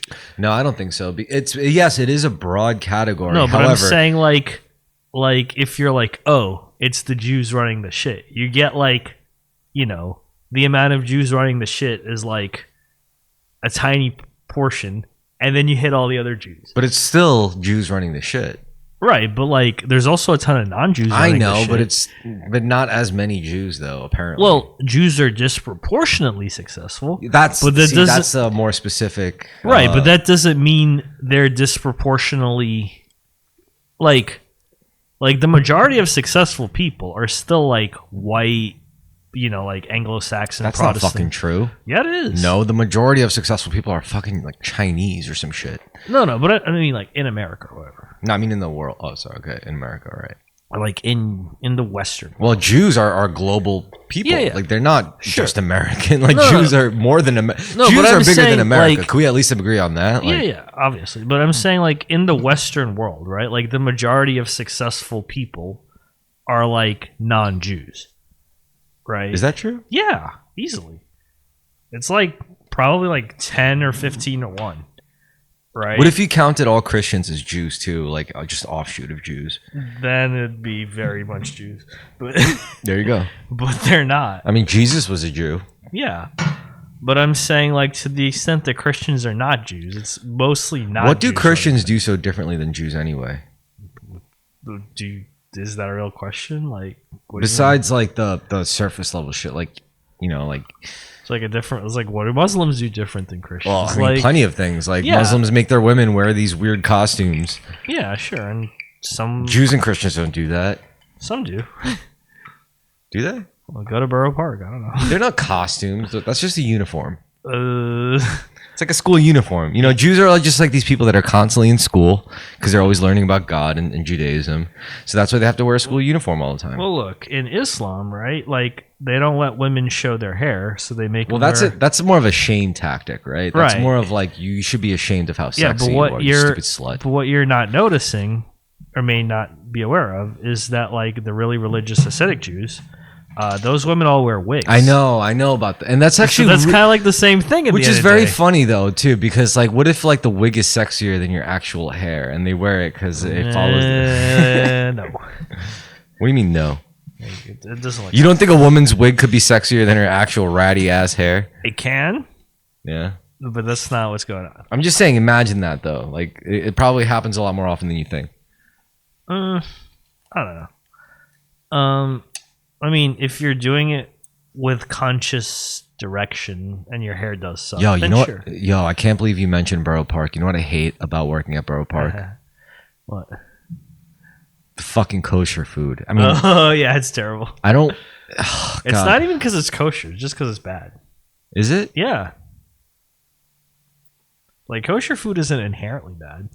It's just. It's that they have a monopoly on like the foods. They just make the worst fucking food because they know those people just have to eat whatever they give them. But it's also like I can't even get like a bacon egg and No, like, you cannot. I would rather- okay, that yes. Like, I you can't can eat- get turkey bacon. No, it's not. That's it's not the same, but it's still good. Like that's the same thing with the Muslim delis. No, like, dude, like you gotta understand. Like, I can't go into like if like any one of these like really Jewish blocks. Like, I can't go in and get like a fucking 24 Coors and a bacon, egg, and cheese and a pack of No, cigarettes. You can't. No. Yeah, it's like that's what I'm saying. You have to go like 3 blocks over into the Yeah. fucking Chinese area Yeah. or the Yeah. fucking the Hispanic area and Yep. then get it there. Yep. But I guess like that's like first world problems, like like just literally, dude, walk 3 blocks, you'll be fine. Yeah. And especially because like I always rode my bike to work. Well, what I would do is I would drive across the Verrazano. I would park near the like in the 80s, and then take out my bike from the trunk and then ride all the way to like the 30s, and then just that's where the office was. And then I feel like that's so annoying though. No, it like was- that's all like the worst traffic for a bike. no. No? Think about how much worse it is for a car. Mm. That's what I'm saying. As a bike, I could just be like, fuck the red It's lights, just- fuck you buses, It's fuck you. bad it's bad in any mode. Like fuck the Hasidic rush. Fuck no. Seriously, I was like zipping past them. That's okay, why. if you want to go that hard, yeah. No, but that's why I did it. I was like, because like I was like literally like every morning and every evening after work, I would just be like going crazy. I'll be like, are you fucking kidding me? And it would just be like Dude, Jews school are the buses. worst drivers. Yeah, and school buses packed with these little Jewish kids and shit, And and do you know why they're such bad drivers? By the way, because they don't give a fuck. well, that's part of it. And it's but- all men. Conspiracy, though. It's all I men. suppose I heard this from a semi-reliable source. Basically, none of them actually take the road test. Oh well, they, yeah, pay that's someone true. to take it for them. No, that's true. And then they just drive. However, they don't actually like know the rules. Yeah, that's true. That's like Europe style. No, Yeah. Europe. They No, take like very strict like licensing. third world Europe style. Oh, like Eastern Europe. Yeah. So anyway, like what I was saying is like fucking yeah, but like I would park. Well, I'll be sitting in traffic and I'll be like, yo, if I had my bike, I could literally just like be way past this like in minutes. So that's what I did. Bro, if I had to drive through that area, I'd be like sitting in traffic and I'd be like, damn, Hitler had a point. Oh no, don't even get me fucking started, dude. Like I was listening to I was listening to a podcast and I had the windows down. Yeah. And then the podcast was done by New Yorkers who also like been around Jews in like that area. And then he was like, yeah, you know, I'll be driving around Brooklyn and I was like just doing my impressions and I was like just out loud with my windows down and it was like, such a lovely evening. It's a shame that we're Jewish. And like apparently some Jewish lady heard him say that and then like freaked out and they just looked away like, you know, but then like when I had that blasted playing, some Jewish person heard me listening to that. They turned to me and I was like, fuck. It was like shit. You know, it's like a fractal of anti-Semitism. I was like, oh my God. Like, it was a horrific situation, but like I was so embarrassed, but I just like rolled my windows up and I was like, yeah, I love this podcast. It was so Which funny. Which podcast is it? Come Town. Oh, of course. Yeah. But it was, but like ever since like it was because of moments like that, I was like, you know what? I have a hatchback. I could just throw my fucking bike in the back, and as soon as I cross that bridge, I'm just gonna park where the big houses are. You know what I'm talking about? Like if you go to and then I'm just gonna park in that block and pop my bike out, pop my bike out, and just fucking ride the rest of the way. And that's always like mad fun. I had a lot of fun doing that. Like every morning I would just be like, you know, just park the car and then just fucking even get your miles in. Yeah, even during the winter I was like, yeah, this is sick. Dude, honestly, if you just recorded videos of yourself riding through Borough Park and then we do commentaries while watching. Be like, yo, there's like how the fuck did that it's like, yo, is that Modest Yahoo? No, it'd be like, wow, how does that guy drive? Like, I can't believe he just did that. Like, nah, I'm not that kind of cyclist. No, I'm not. I don't get pissed off. I'm not. See some shit. Honestly, I've been watching a lot of you know, like the short, like Instagram and Facebook shit. Well, you know what it is? Instagram, I think drivers that don't bike and bikers that don't drive, like it's obvious why they hate. If you do both, you'll understand. You'll understand. You'll be at Zen. You'll be like, I get it. Yeah. You know, like it's all good. Like, oh no, as a bicyclist, I hate other bicyclists. God damn, they suck. Wow. Really? Yes. I don't mind cyclists. I don't mind cars either. No, other cyclists, Jesus fuck, what's wrong with them? Especially the e-bike ones.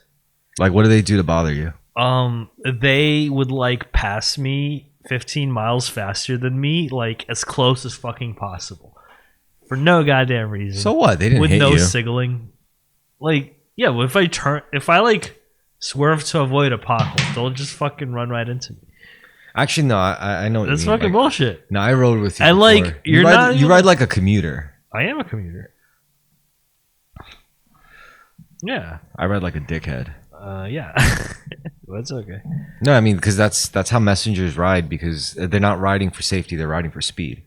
They're riding for get as many of these fucking deliveries delivered as possible. No, I ride for safety and I ride for comfort. I don't ride for speed. I'm not like trying to race anyone, except buses. Fuck buses. Well, no, the reason why I hate being stuck beside a bus. The reason why I like to ride fast is because I'm very time conscious about commute times and shit. Like I hate waiting. And I mean I do too, but like I'm not like racing about it. It's more like being efficient. Yeah. Yeah. I mean, if you're in a rush though, you're in a fucking rush. Weirdly enough, I'm never in a rush on a bike. Like every time I'm biking, like it's always because like I'm chilling.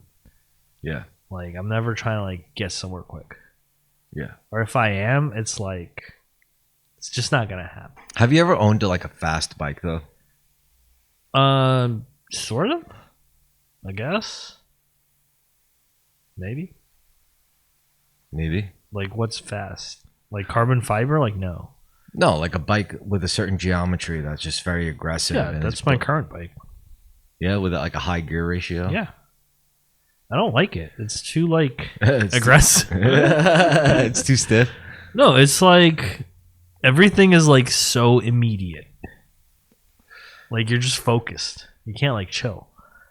My bikes are like that. Actually, no, you've ridden my shit before. Yeah. It's pretty chill. It depends. There's like a difference in feel, like because you don't have like the drop bars, and I mean you don't. Well, one of your bikes doesn't have brakes, but like they're fixed gear, so you don't have the ratios. Right? So your bikes I don't have the gear shifting ability. Yeah, yet. So climbing hills is like a pain in the tuchus. Yeah, but also like you can't go that fast. Like you can go fast, like in a maneuverability sense. But you don't go fast in like a speed sense. You can if you're in a flat ground. Or downhill, yeah. But, no. Downhill is very dangerous to go fast because the faster you go, the harder it is to stop. Well, on a fixie, you mean? Mm-hmm. Yeah, but I'm saying on a single speed, yeah, you could just bomb the whole fucking shit. Yeah. Or like if you have a brake. But I'm saying like a fast bike with like disc brakes and like high gears. Yeah. Those go fucking fast. Yeah, they do. Like 45 miles per hour or some shit. Yeah, so like I don't do that. Like, I don't like doing that. So why don't you get like a mountain bike or something? Like a gravel bike? Yeah, it's kind of what I want. I just don't want to, like, I don't want anything expensive because it'll get stolen in like 4 seconds. No, what you got to do is you got to make it look ugly. It could be expensive, just ugly. I know.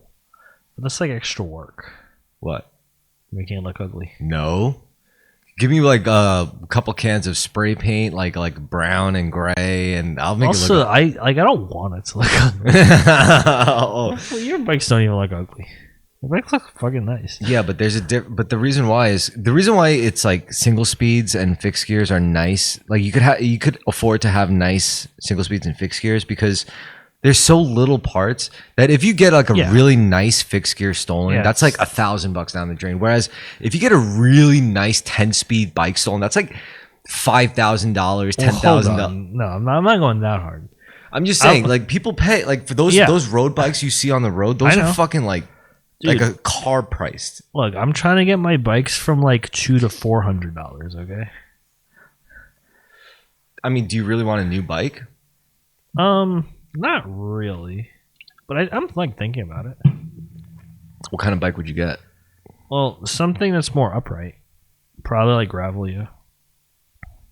No, don't get a gravel bike. Gravel bikes are specifically like aggressive. You should get like a cruiser, like a beach cruiser. No, because that's gonna suck on hills. What if you got like one of those like not a BMX bike, but like imagine like a BMX bike with like really big wheels. No, like I want something like touring-ish.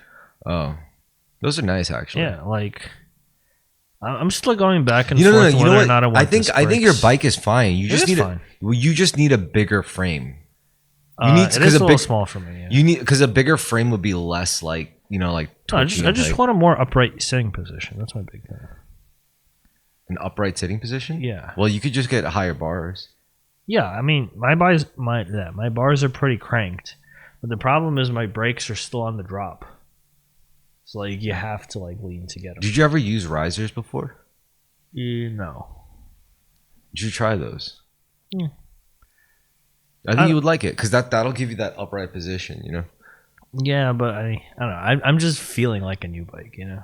Yeah, you should. I mean, you know, the correct number of bike is always like n+1, yeah, n equals the number for of bikes. For anything you ever engage in as a hobby. n+1. Yeah. Yeah. So, if you got a new bike, do you like gears? Yeah. Do you like e-bikes? Not really.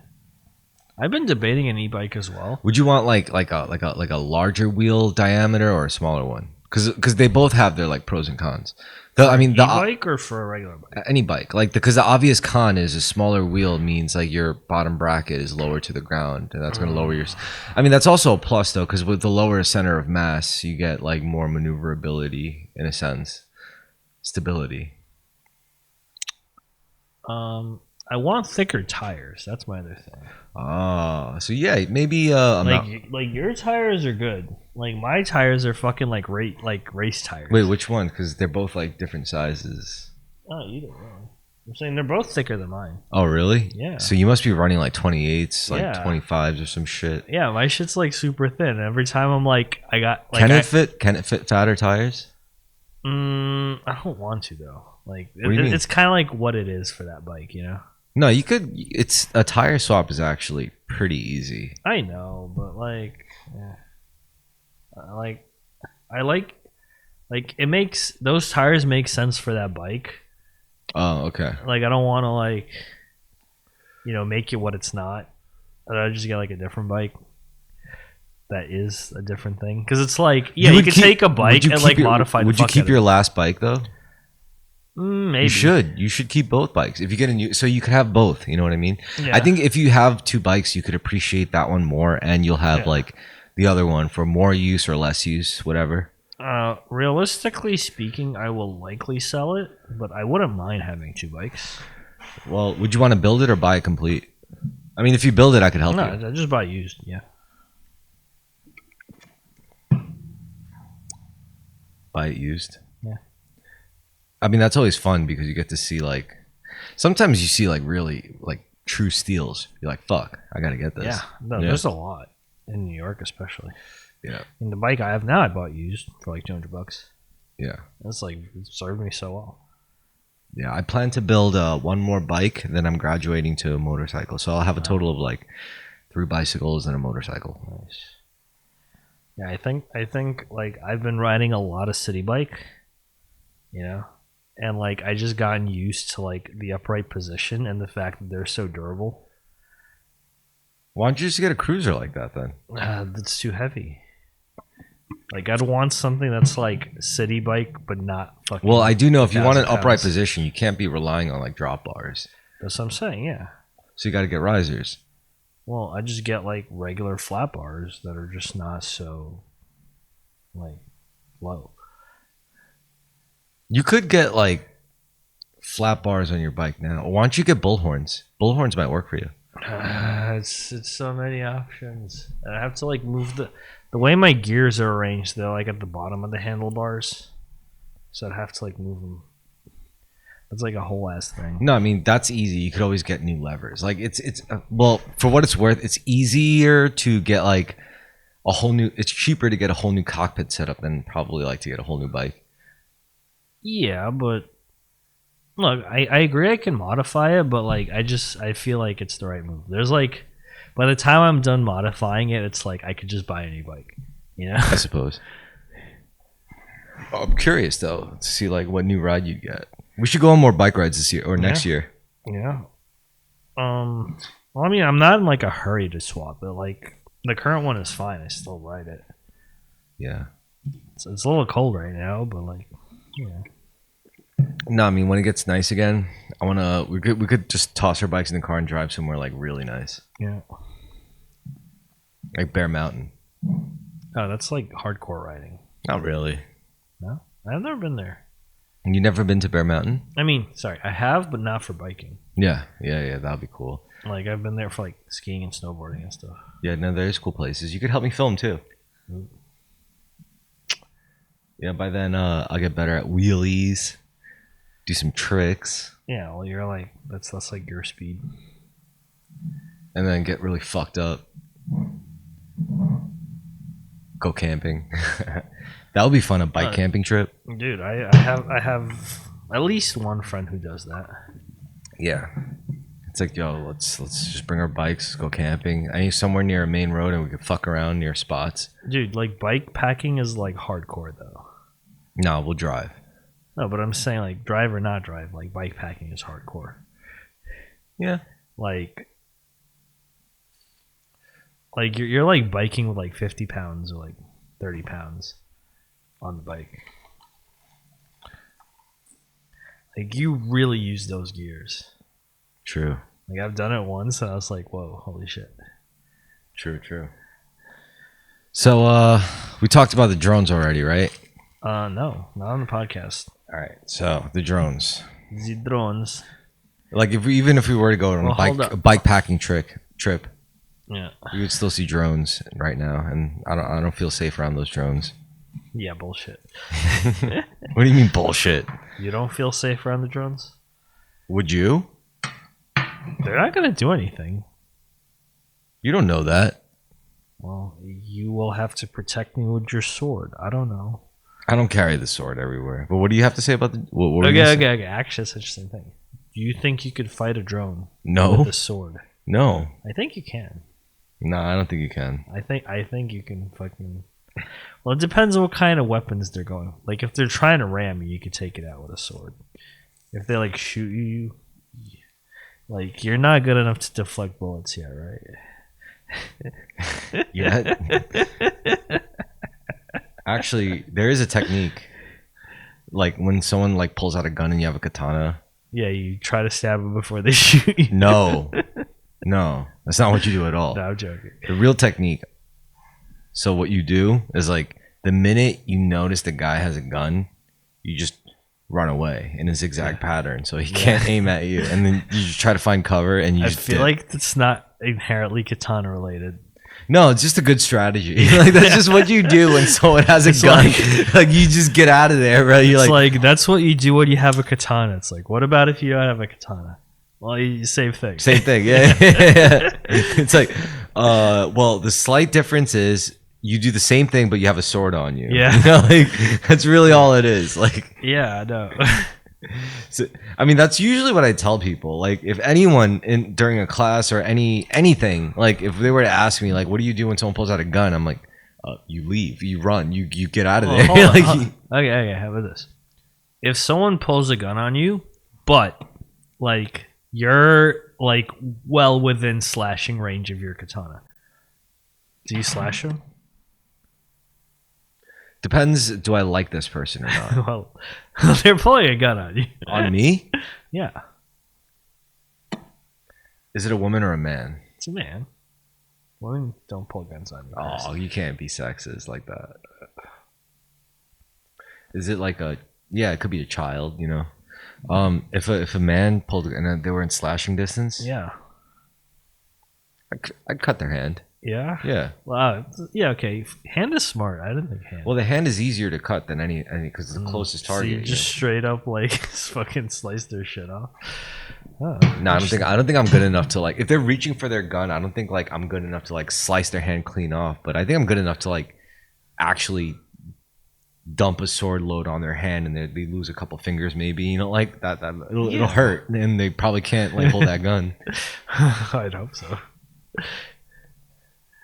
But I think generally like the best advice you could give is to just like leave, you know, like you know, do what they say.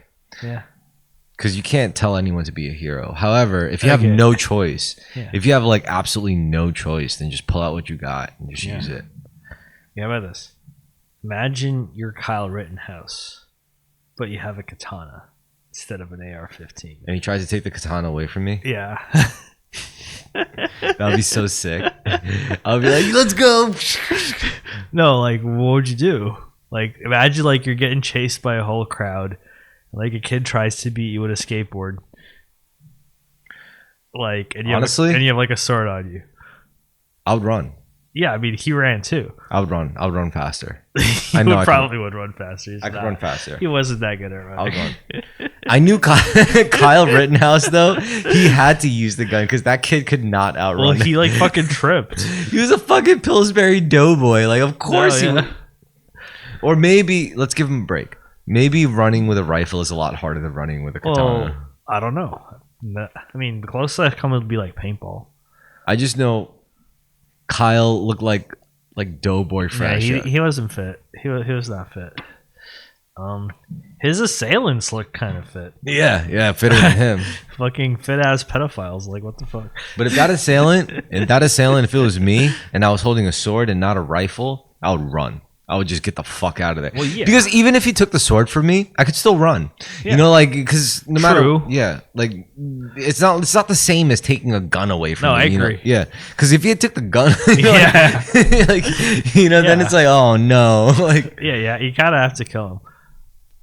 By default, yeah. Because if you're obviously holding a gun and a guy's trying to like come after you, you gotta drop him because what if he takes the gun? He's gonna kill you and other people probably. So it's only ethical. Like you might as well just kill him. Okay. How about this? Okay. Since you're Korean, imagine we go back in time to the LA riots, right? And you have a sword. Yeah. And people of a certain demographic are Black trying people. to loot. No, I don't know which one. Hispanic people. I don't know which one. I'm just Brown saying. people. I'm just saying, like your shop, which you've built up over the years since you've immigrated, is about to get looted. But you have your sword on you.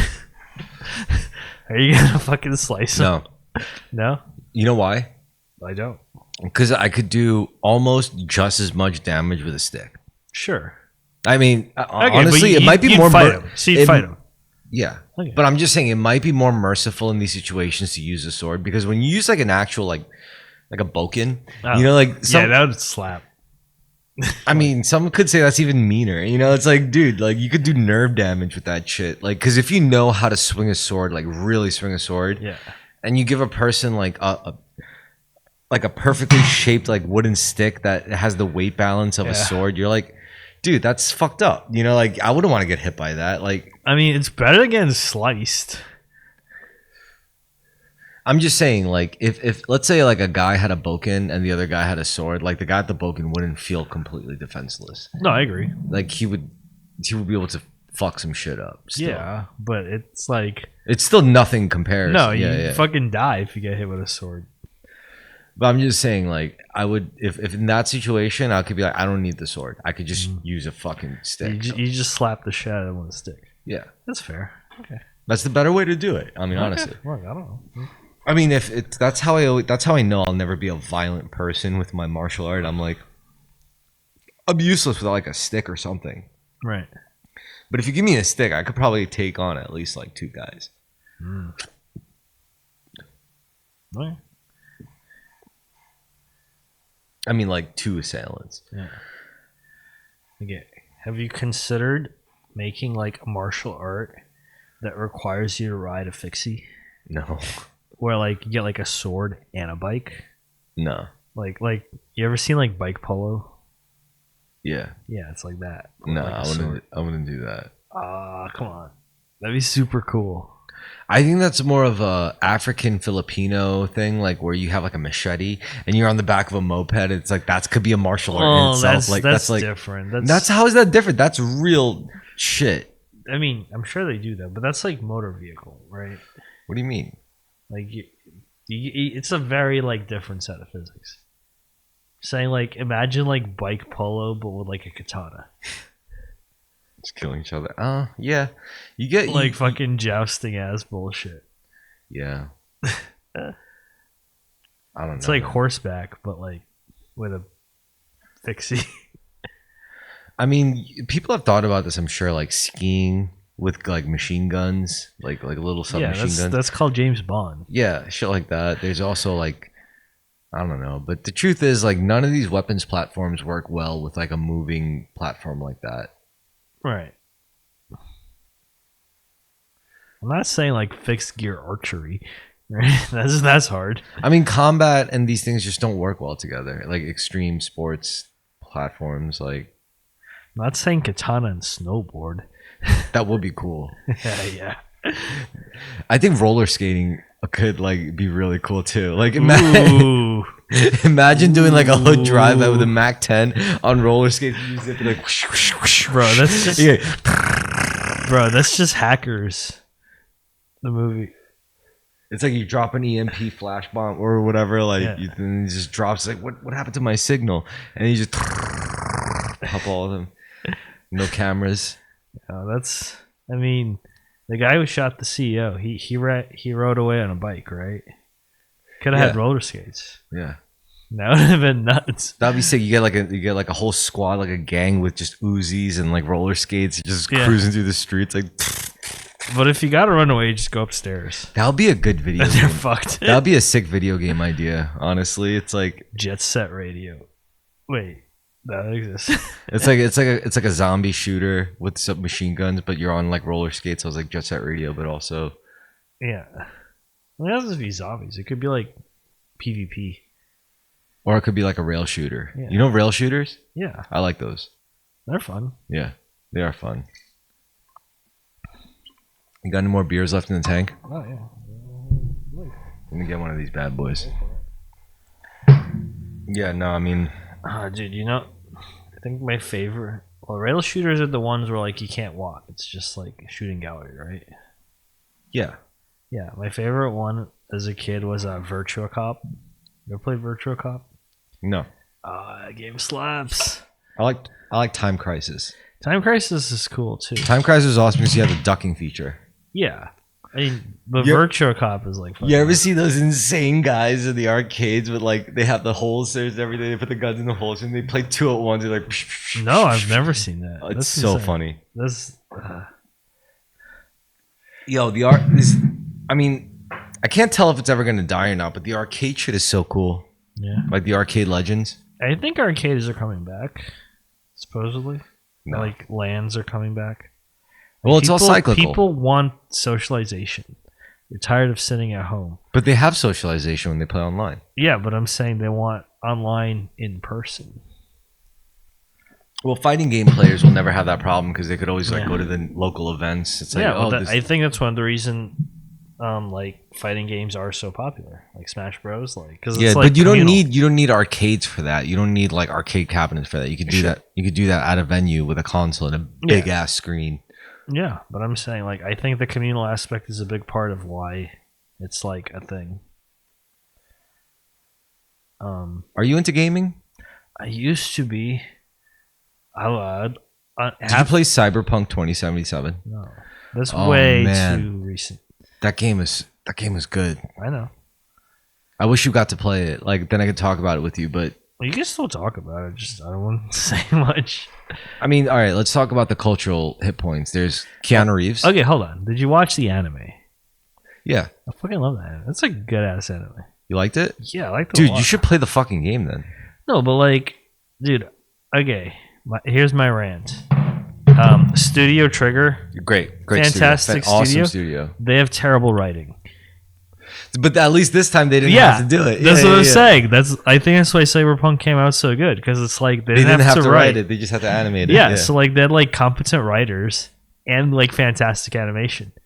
So like it's like the best of all worlds. Show. Yeah. But it's like way more depressing than any like Japanese story. Like Japanese people would not write. But this a is story why like you that. have to play Cyberpunk 2077 because if you play the game, you would know like there's no happy endings in Night City. That's the whole point. Like that's part of the thing. It's like it's a But I'm dystopia. saying- Like no matter what you do, no matter how high level you get in the game, like in whatever route you choose, it's always going to be like a bittersweet thing, you know? Right. Well, I mean, this is why this like a Polish developer, right?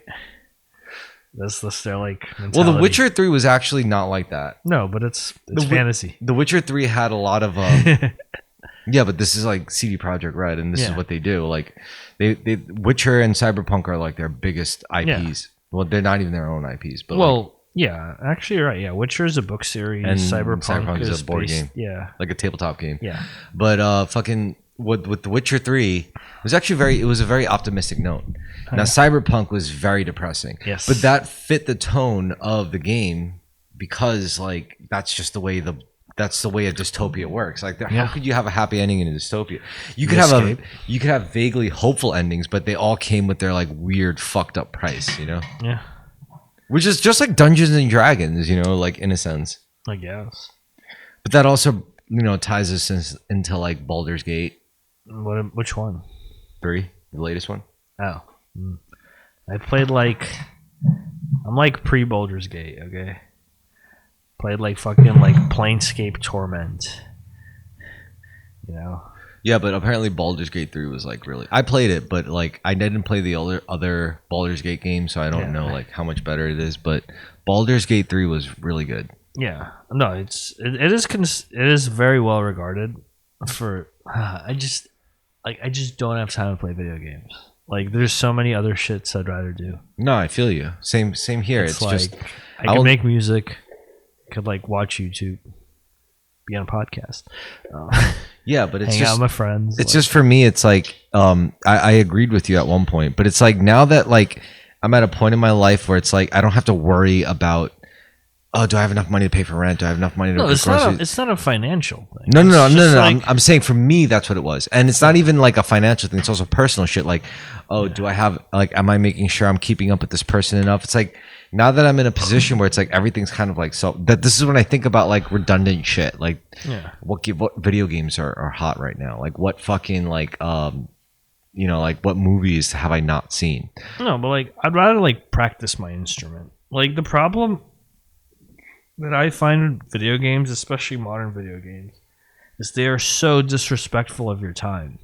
Like, everything takes so goddamn long. Like to even like play the game takes so goddamn long. And you're just like you could spend an hour like getting the game to run on a PC, you know? Yeah. And it's like, that's not the case anymore. Now it's a lot more streamlined. That. Like, you buy the game on the console and you have to fucking download the patch, right? Like, what the fuck? Yeah. It's like, video games in themselves, though, are just one game within the game of life. There's many games within life. right. But I'm saying, like, you know, like, I'd rather just practice my instrument. Yeah, that's another game. Yeah, but that's like a better game because it's got like real world utility. Yeah, but then you could, And then- then you could easily say, why don't you just learn how to clean boats then? Because that's got real world utility. You know, like, Why don't you learn what? learn how to clean boats then, because that's also got real world utility. Yeah. I would rather learn to clean boats than play a video game at this point. Yeah. No, but then it gets even dumber because then it's like, okay, download the game, and then it's all fucking cutscenes. And then it's like, you're like, okay. Well, what do you want out of game? Well, clearly I don't. Well, what would, But like, I would like to play it. if you did have a game, what would you want out of it? I mean, I like this. Like, I do feel. Actually, no, I got a better question. Let's say you were given a job. It's like, I'll give you $10 million if you just do this one thing, which is make a good game. I mean, I would rather make a game than play a game at this Well, point. I would ask you, what would that game be? I'd have to like fuck around. What if I said you only have the next 30 seconds to come up with an idea? I'll give you $10 million if you can think of a good. You have to give it a shot, and what would you say? Well, okay, so I had a good game idea, but then my friend showed me that was already done. What was it? What was the idea? It was basically it was a golf game, but you have to run after the ball. So you hit it and then you run, Yeah. and then wherever you.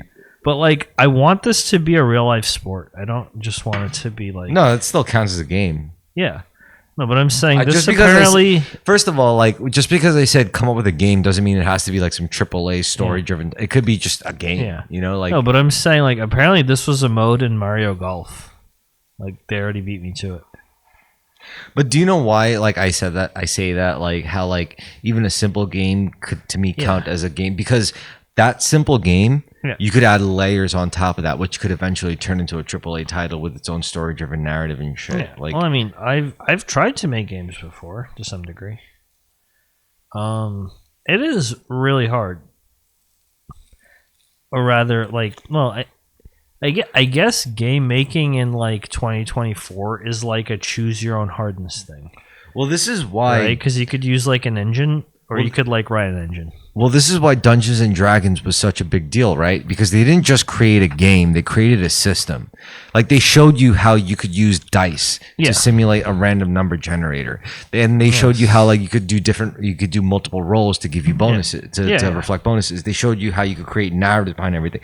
They basically showed you how to create frameworks for games. Yeah. And RPG, like video game, like computer software development companies who created graphical user interfaces and all this shit took that idea. They were like, holy shit, we have all the modules to do this. All we have to do is create like a graphical representation of it. Yes. And that's all it takes to create a game. Well, Games are just frameworks of like random number generators and chance. that's part of it. I mean, you could create games out of like physical events, like sports and shit. I mean, I like okay. I have an idea for a game that's like like a Smash TV style top-down 2D shooter. That's good. I like those games. Yeah, like I'd make a game like that. Yo, did you like? I know you like the idea before that I had, where it's like a fighting game that takes place in the 70s. Right, that's fun. I'm surprised it's not a thing already. Well, because fighting games. I mean, I know they made a game in the 90s that takes place in the 70s, but that's not the same as if you made a game in 2024. That would be such a good fucking idea. Because that's when kung fu movies and martial arts movies got big. So it's like you could see. But like, I feel like I don't know how much kung fu movies resonate with the current zeitgeist. Are you serious? I don't know. Like, I actually don't. Like the current zeitgeist? Put it this way, there would be no fighting games without those kung fu movies.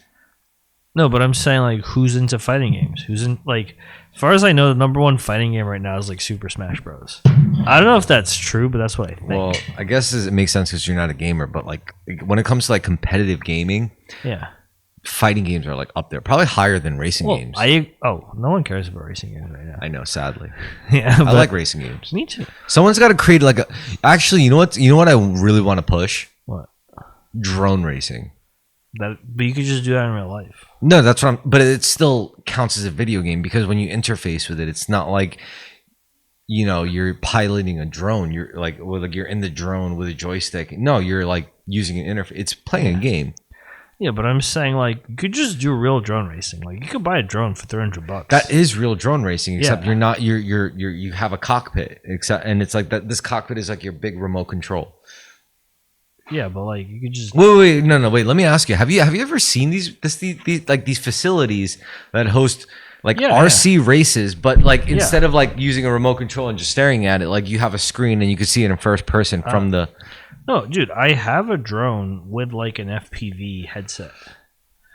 Wait, don't you think that's a sick idea though?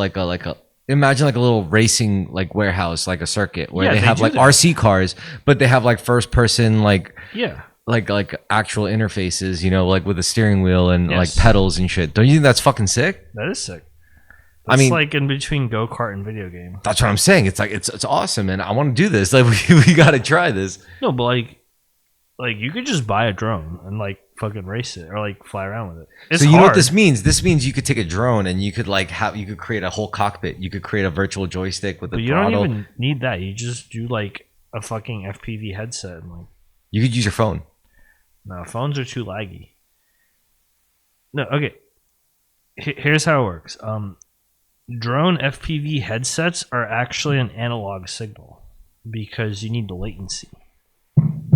You need the latency, or you need to get rid of the latency? I mean, you need low latency. Yeah. So get rid of it. Yeah. So like it's like a TV antenna, like old TV. It's not digital. If you try to fly like drones at the speeds that they do with like a phone, like you'd crash because your response time would be so high. That makes sense. Yeah. So like, yeah. Jeez. We got it. I mean, I want to try this. Well, when you say that, that just makes me think about like all the ways to hack drones. Well, yeah, you just jam the signal, but no, but like, look, if you're not racing them, you could use digital communication. Yo, by the way, did you know? Looping back to what we were talking about with the fucking the drones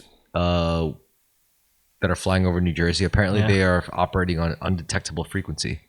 I think that's American. Like, I don't believe those are foreign. Like, there's no way America would let foreign drones fly around. You think it's like an intelligence agency or something? I think they're like test vehicles for. What are they testing? Just drone technology. Why do they do it so brazenly, though? I think either they want to show up or they're retarded. Like, the military can be retarded. This retarded? This is like big retarded. Yeah, this retarded. Well, it's hard to say, but it's possible. Like, I don't know. I think something big's about to go down. I think this is just a distraction. Maybe. I don't even know. Like I'm not like a news follower like that on that level. Do you believe in God? Not really. Yeah. And you don't believe in a soul either? No. Why not?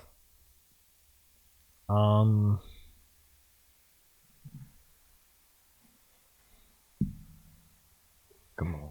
Good question.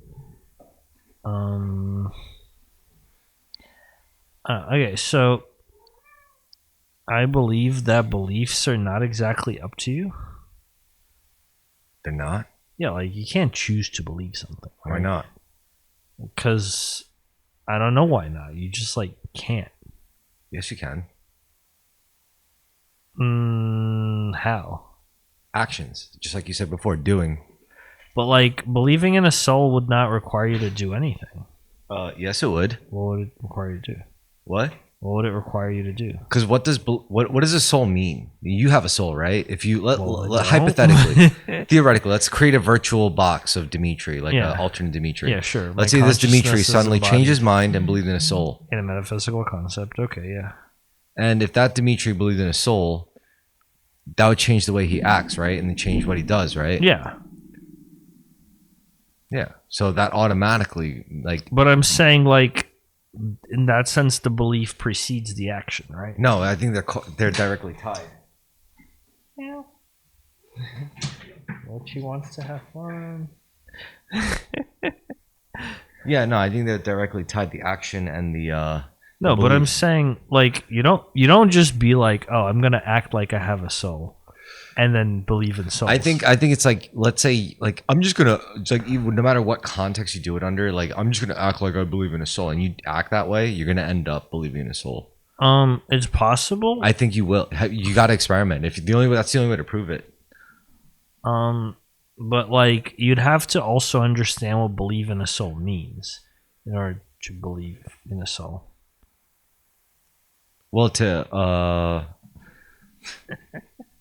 He's just like, nah. Jesus Christ. Oh, okay. It's like, I'm directing this bitch. Yeah.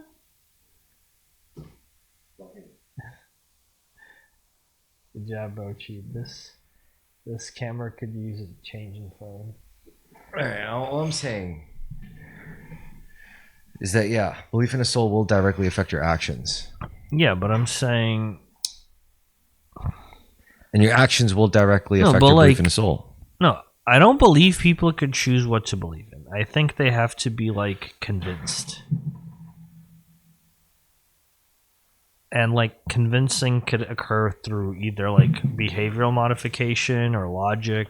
Well, then what would it take to Or, like, convince? Yeah, like what would it influence. take to convince you? I don't know. Like, you don't really know what it takes. Like, there's plenty of people that are like, yeah, Well, I'm so logical. actually, And then you give them a logical argument. No. Like, The fuck idea that. is it doesn't take anything to convince you. What it takes is what's blocking you from believing in it. 'Cause Same you- difference. No, it's not. It's a very different context. Because like one's asking like what's within you that's blocking you, and the other one's asking like what has to happen to you for you to believe it. No, it's really what's in you that's blocking you from believing it. Well, that's like a rhetorical trick because that It's assumes, not a rhetorical trick. No, because it presumes that like you should believe it if not for No, something blocking. no. It's really like what's stopping you from believing in it. Well, Because it's not like you're like if you did believe in it, then there would be nothing stopping you from believing in it. But the fact that you don't believe in it means there's something stopping you from believing in it. well, okay. What's stopping you from believing that 2 + 2 = 5? You can say, well, logic, okay, right? I don't know. I mean, there's nothing stopping me from believing that 2 + 2 = 5, except for the fact that everyone else believes that 2 + 2 = 5. So I'll agree to that. But no, everyone believes 2 + 2 = 4. No, I mean, that's what I'm saying. Like, if no one else believes that 2 + 2 = 5, then I'll believe in that too. No, because you could try to believe it. Like that's how mathematics works, right? You could be like, assume 2 + 2 = 5, right? Then you could do all kinds of math that breaks math. Also, mathematics kind of like reflects a different aspect of reality than I agree. like words and Fine. emotions. Okay. What? I mean, it's integral though, for sure. I mean, I don't know how to explain. Like, see, the problem is, I guess not a problem. Like, you just believe in a lot of metaphysical shit. Well, it's not that I just believe in it, but I'm willing to like experiment with it. You know, I'm willing to actually do things with to myself and with myself to test these things. You know, for example, like alignment. You know, that concept. Well, that's like, different, right? Because that, like, a spiritual practice is not the same thing as no, I'm not saying it's I'm just saying like a spiritual practice is literally, no matter what spiritual practice it is, you're acknowledging the existence of a spirit and soul or that metaphysical existence. No. You could have spirituality without metaphysics. How? So, like, I'm out of my depth here, so it's hard for me to explain it. But, like, to me, it's, like, obviously possible. Like how? You just do it. I don't know how to explain it. Wait, do spiritual practices without what? Without metaphysics. Well, isn't like spirit inherently metaphysical? No. Well, not exactly. I've never held or seen or smelled or touched like, you know, like heard a spirit, you know, but okay, I have a lot of weird beliefs about spirituality. And I'd have to explain a lot of them to you. All right. Okay, let me think how to start. Okay, basically, I believe that like, people have like a pro-social mechanism towards society that can be programmed. Right, which is to say, through society and through influence, we come to understand what it means to be pro-social and act to the benefit of not just ourselves, but like people around us. Right? And like, when I say that can be programmed, that's often done through things like religion, spirituality, metaphysics, beliefs, like, you know, rituals, like all that shit. Right? So, like, you believe in the rituals, but the only reason you need to believe in them is to allow them to like program you to do the thing. But it's not that they're real, though you need to like act as if they're real. But then what does that tell you, though? That you get further when you act as if they're real, even though they're not real. But you'll never know if they're real or not real. No. It's nothing to do with... It's not... What if you just operate more optimally when you believe they're real, even though you don't know if they're real or not? No, that's not inherent. That's like how you access the programming, right? Like, what the programming does can be good or bad. Right? So, like, believing in a soul is like how you let your like mechanism know that certain things are like okay and certain things are not okay, right? But what those things are can, like, they're like arbitrary, kind of. They can be manipulated. Well, I'm saying, like, you know, like, you could be like, we have a soul, and like, you know, if you die doing this, like, then it's good. So you just have to kill as many people as possible. Yeah. Right? Like, but that's maybe good. It's really easy to manipulate that, and then maybe it's as simple as... Oh, I'm not saying it's easy or hard. I'm saying that's the mechanism. Yeah. But what if you could say, like, every soul is just the same soul living out different lives in different bodies? Yeah, so that's one interpretation. It's a better one. It can be. It is a better one. Better than what? Well, whatever you were describing. I'm not describing anything. What I described, there would be no need to like kill a bunch of people for whatever reason. I hope so. I mean, but I'm not saying like not killing people is inherently good. Sometimes you gotta kill people. Yeah, but I'm not. But it's never good. I agree, Yeah. but it doesn't mean it doesn't happen. I never said it didn't. You study the blade, right? Yeah, exactly. Of course it happens. Yeah. Anyway. Well, I do have to pee, but with that, we could tie up the episode. You got any closing statements? I don't even know. We went through so many topics. My closing statement would be thank you. Thank you for watching, and thank you for existing. Yeah, you know, I do fuck with your gratitude practice. I'll give you that one. That's very spiritual. Yeah, it is. Yeah. And like I think it's good. Yeah. So yeah, I Cheers. will also be grateful